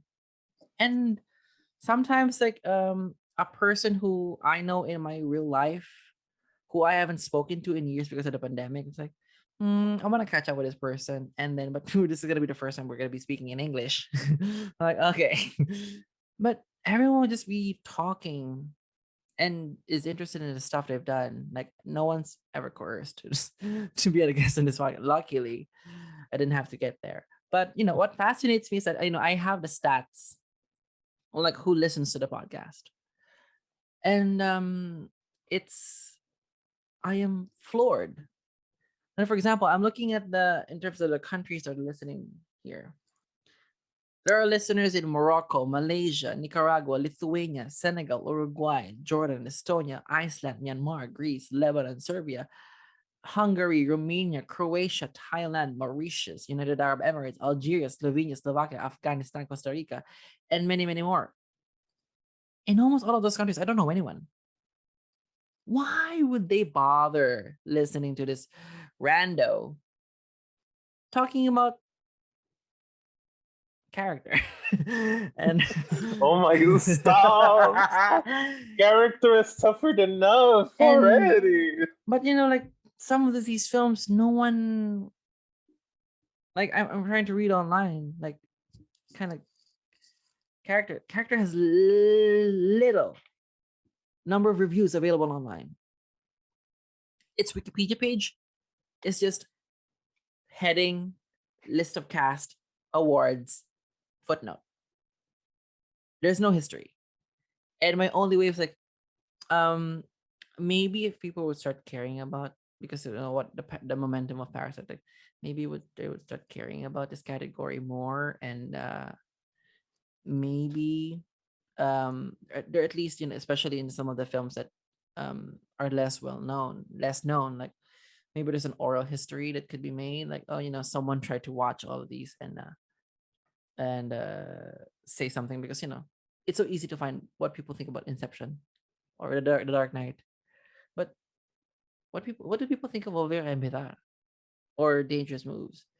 And I joked about it in the Volver and Bidar episode. Like, we are already in the Guinness World Book of Records, like the longest discussion about Volver and Bidar, 2 hours 30.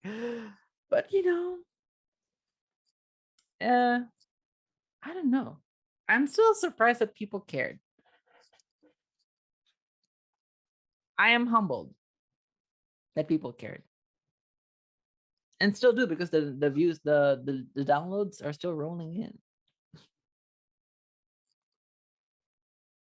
Well, this sort of brings me to our last listener question, and sort of an obligatory one, I would suppose.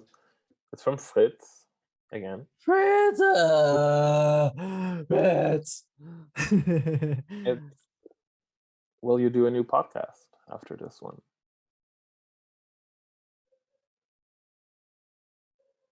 It's stupid to say no because my heart says no, but it's stupid to say no because you do things that you thought you'll never do, but you did.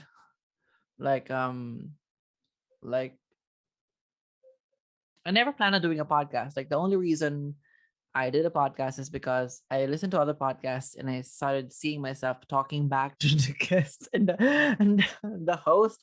I was like trying to insert myself in the conversation. Like, what if I do that?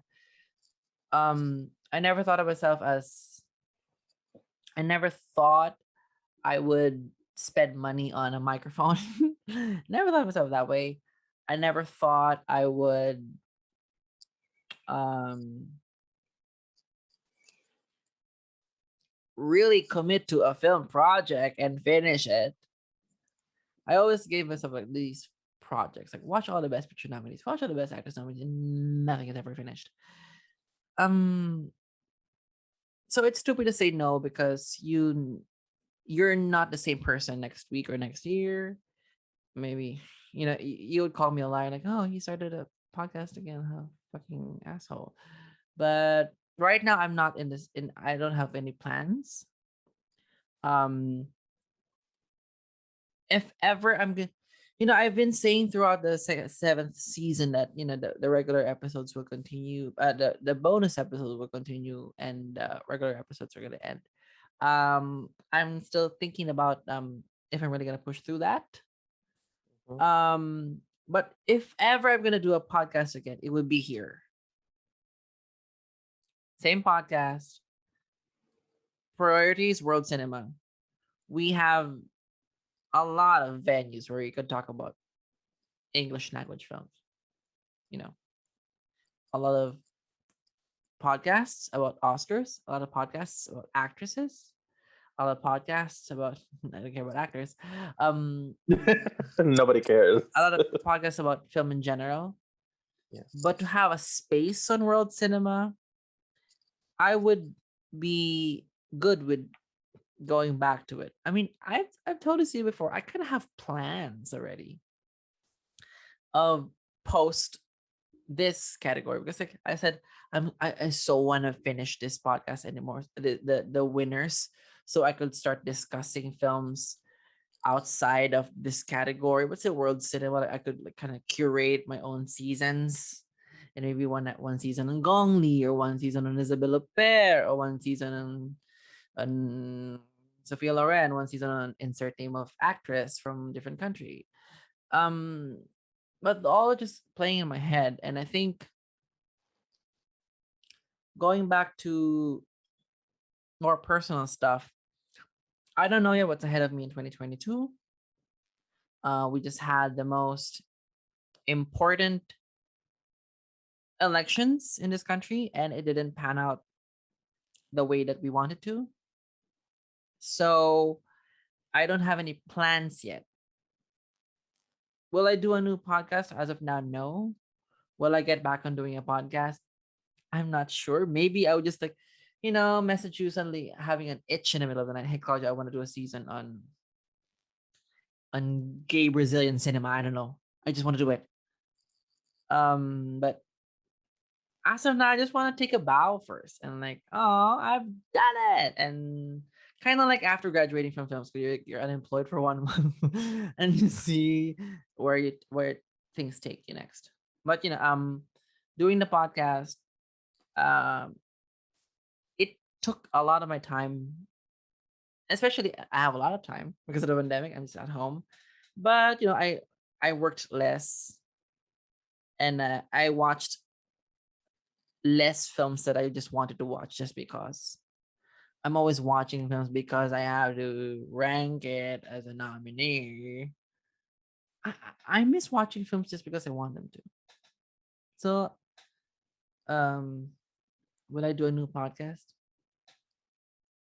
Maybe not for now, but we'll see if the offers are coming in. If you know, co-host, it depends on the topic. But me starting again, I kind of went all. I mean, no, if I said I would be doing all in with this podcast, I would be watching more. But in terms of like how I produce this podcast, like editing it, posters, trailers, like nah, I'm gonna take a break for now.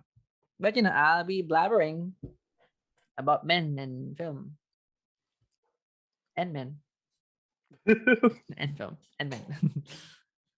Yeah.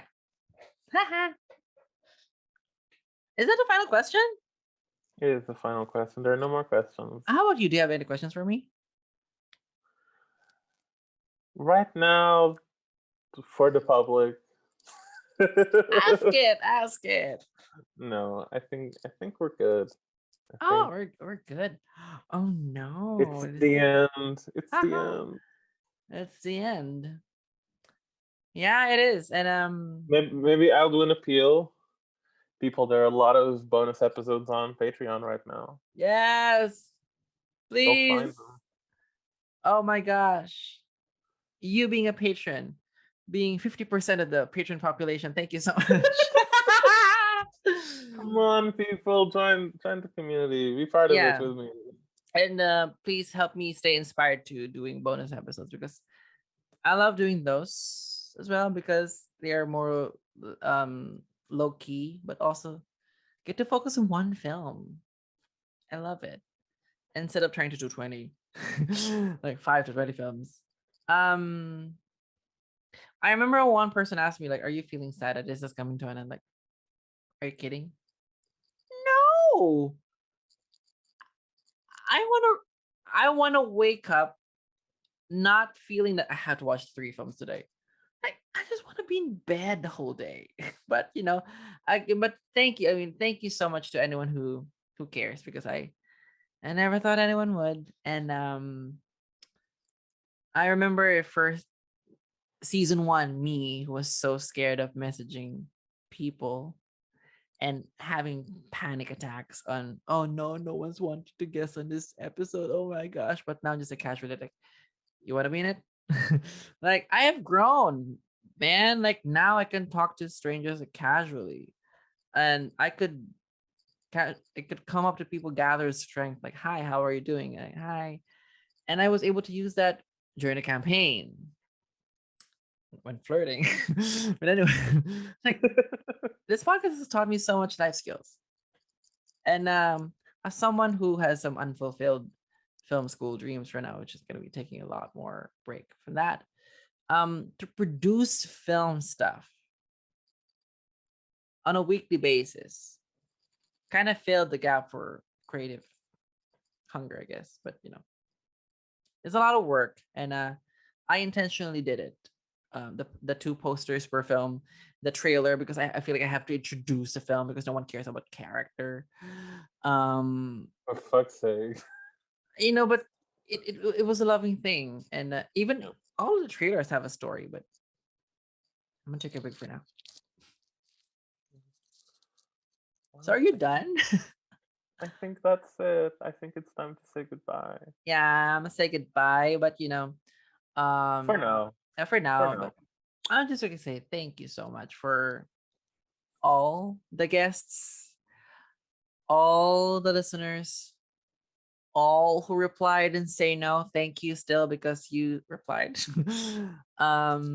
To all who didn't reply, I'm still waiting. um, but thank you for letting me be a part of your life, I guess, and wasting 2, 3, 7 hours per week listening to two strangers talk about a film. Thank you. Thank you so much. Do you have anything else you want to say? No, I think that was a beautiful finish. Yeah. So again, can you tell our listeners where can they find you on the internet? So you guys can find me at the Film Experience, at Magazine HD if you read in Portuguese. Also, I write semesters for Photogeny. I'm on most social media. You can find me at Cláudio Alves DC. Thank you Eh, so much. Yeah, thank you, 5 timer. And you can find me on Twitter at Carlos Ohana. This podcast at One Inch Bar. This podcast is everywhere, luckily. And then you can still support me on Patreon. As Scott just said, please come on. We're gonna be talking about fun stuff there. And I might be getting back to the film experience soon. We'll see. We'll see. But again, thank you so much for all your support. This is a goodbye for now. Bitch, I'm taking a rest, baby. And thank you so much for sticking around for the past 2 years. And together, let us break the 1 inch barrier.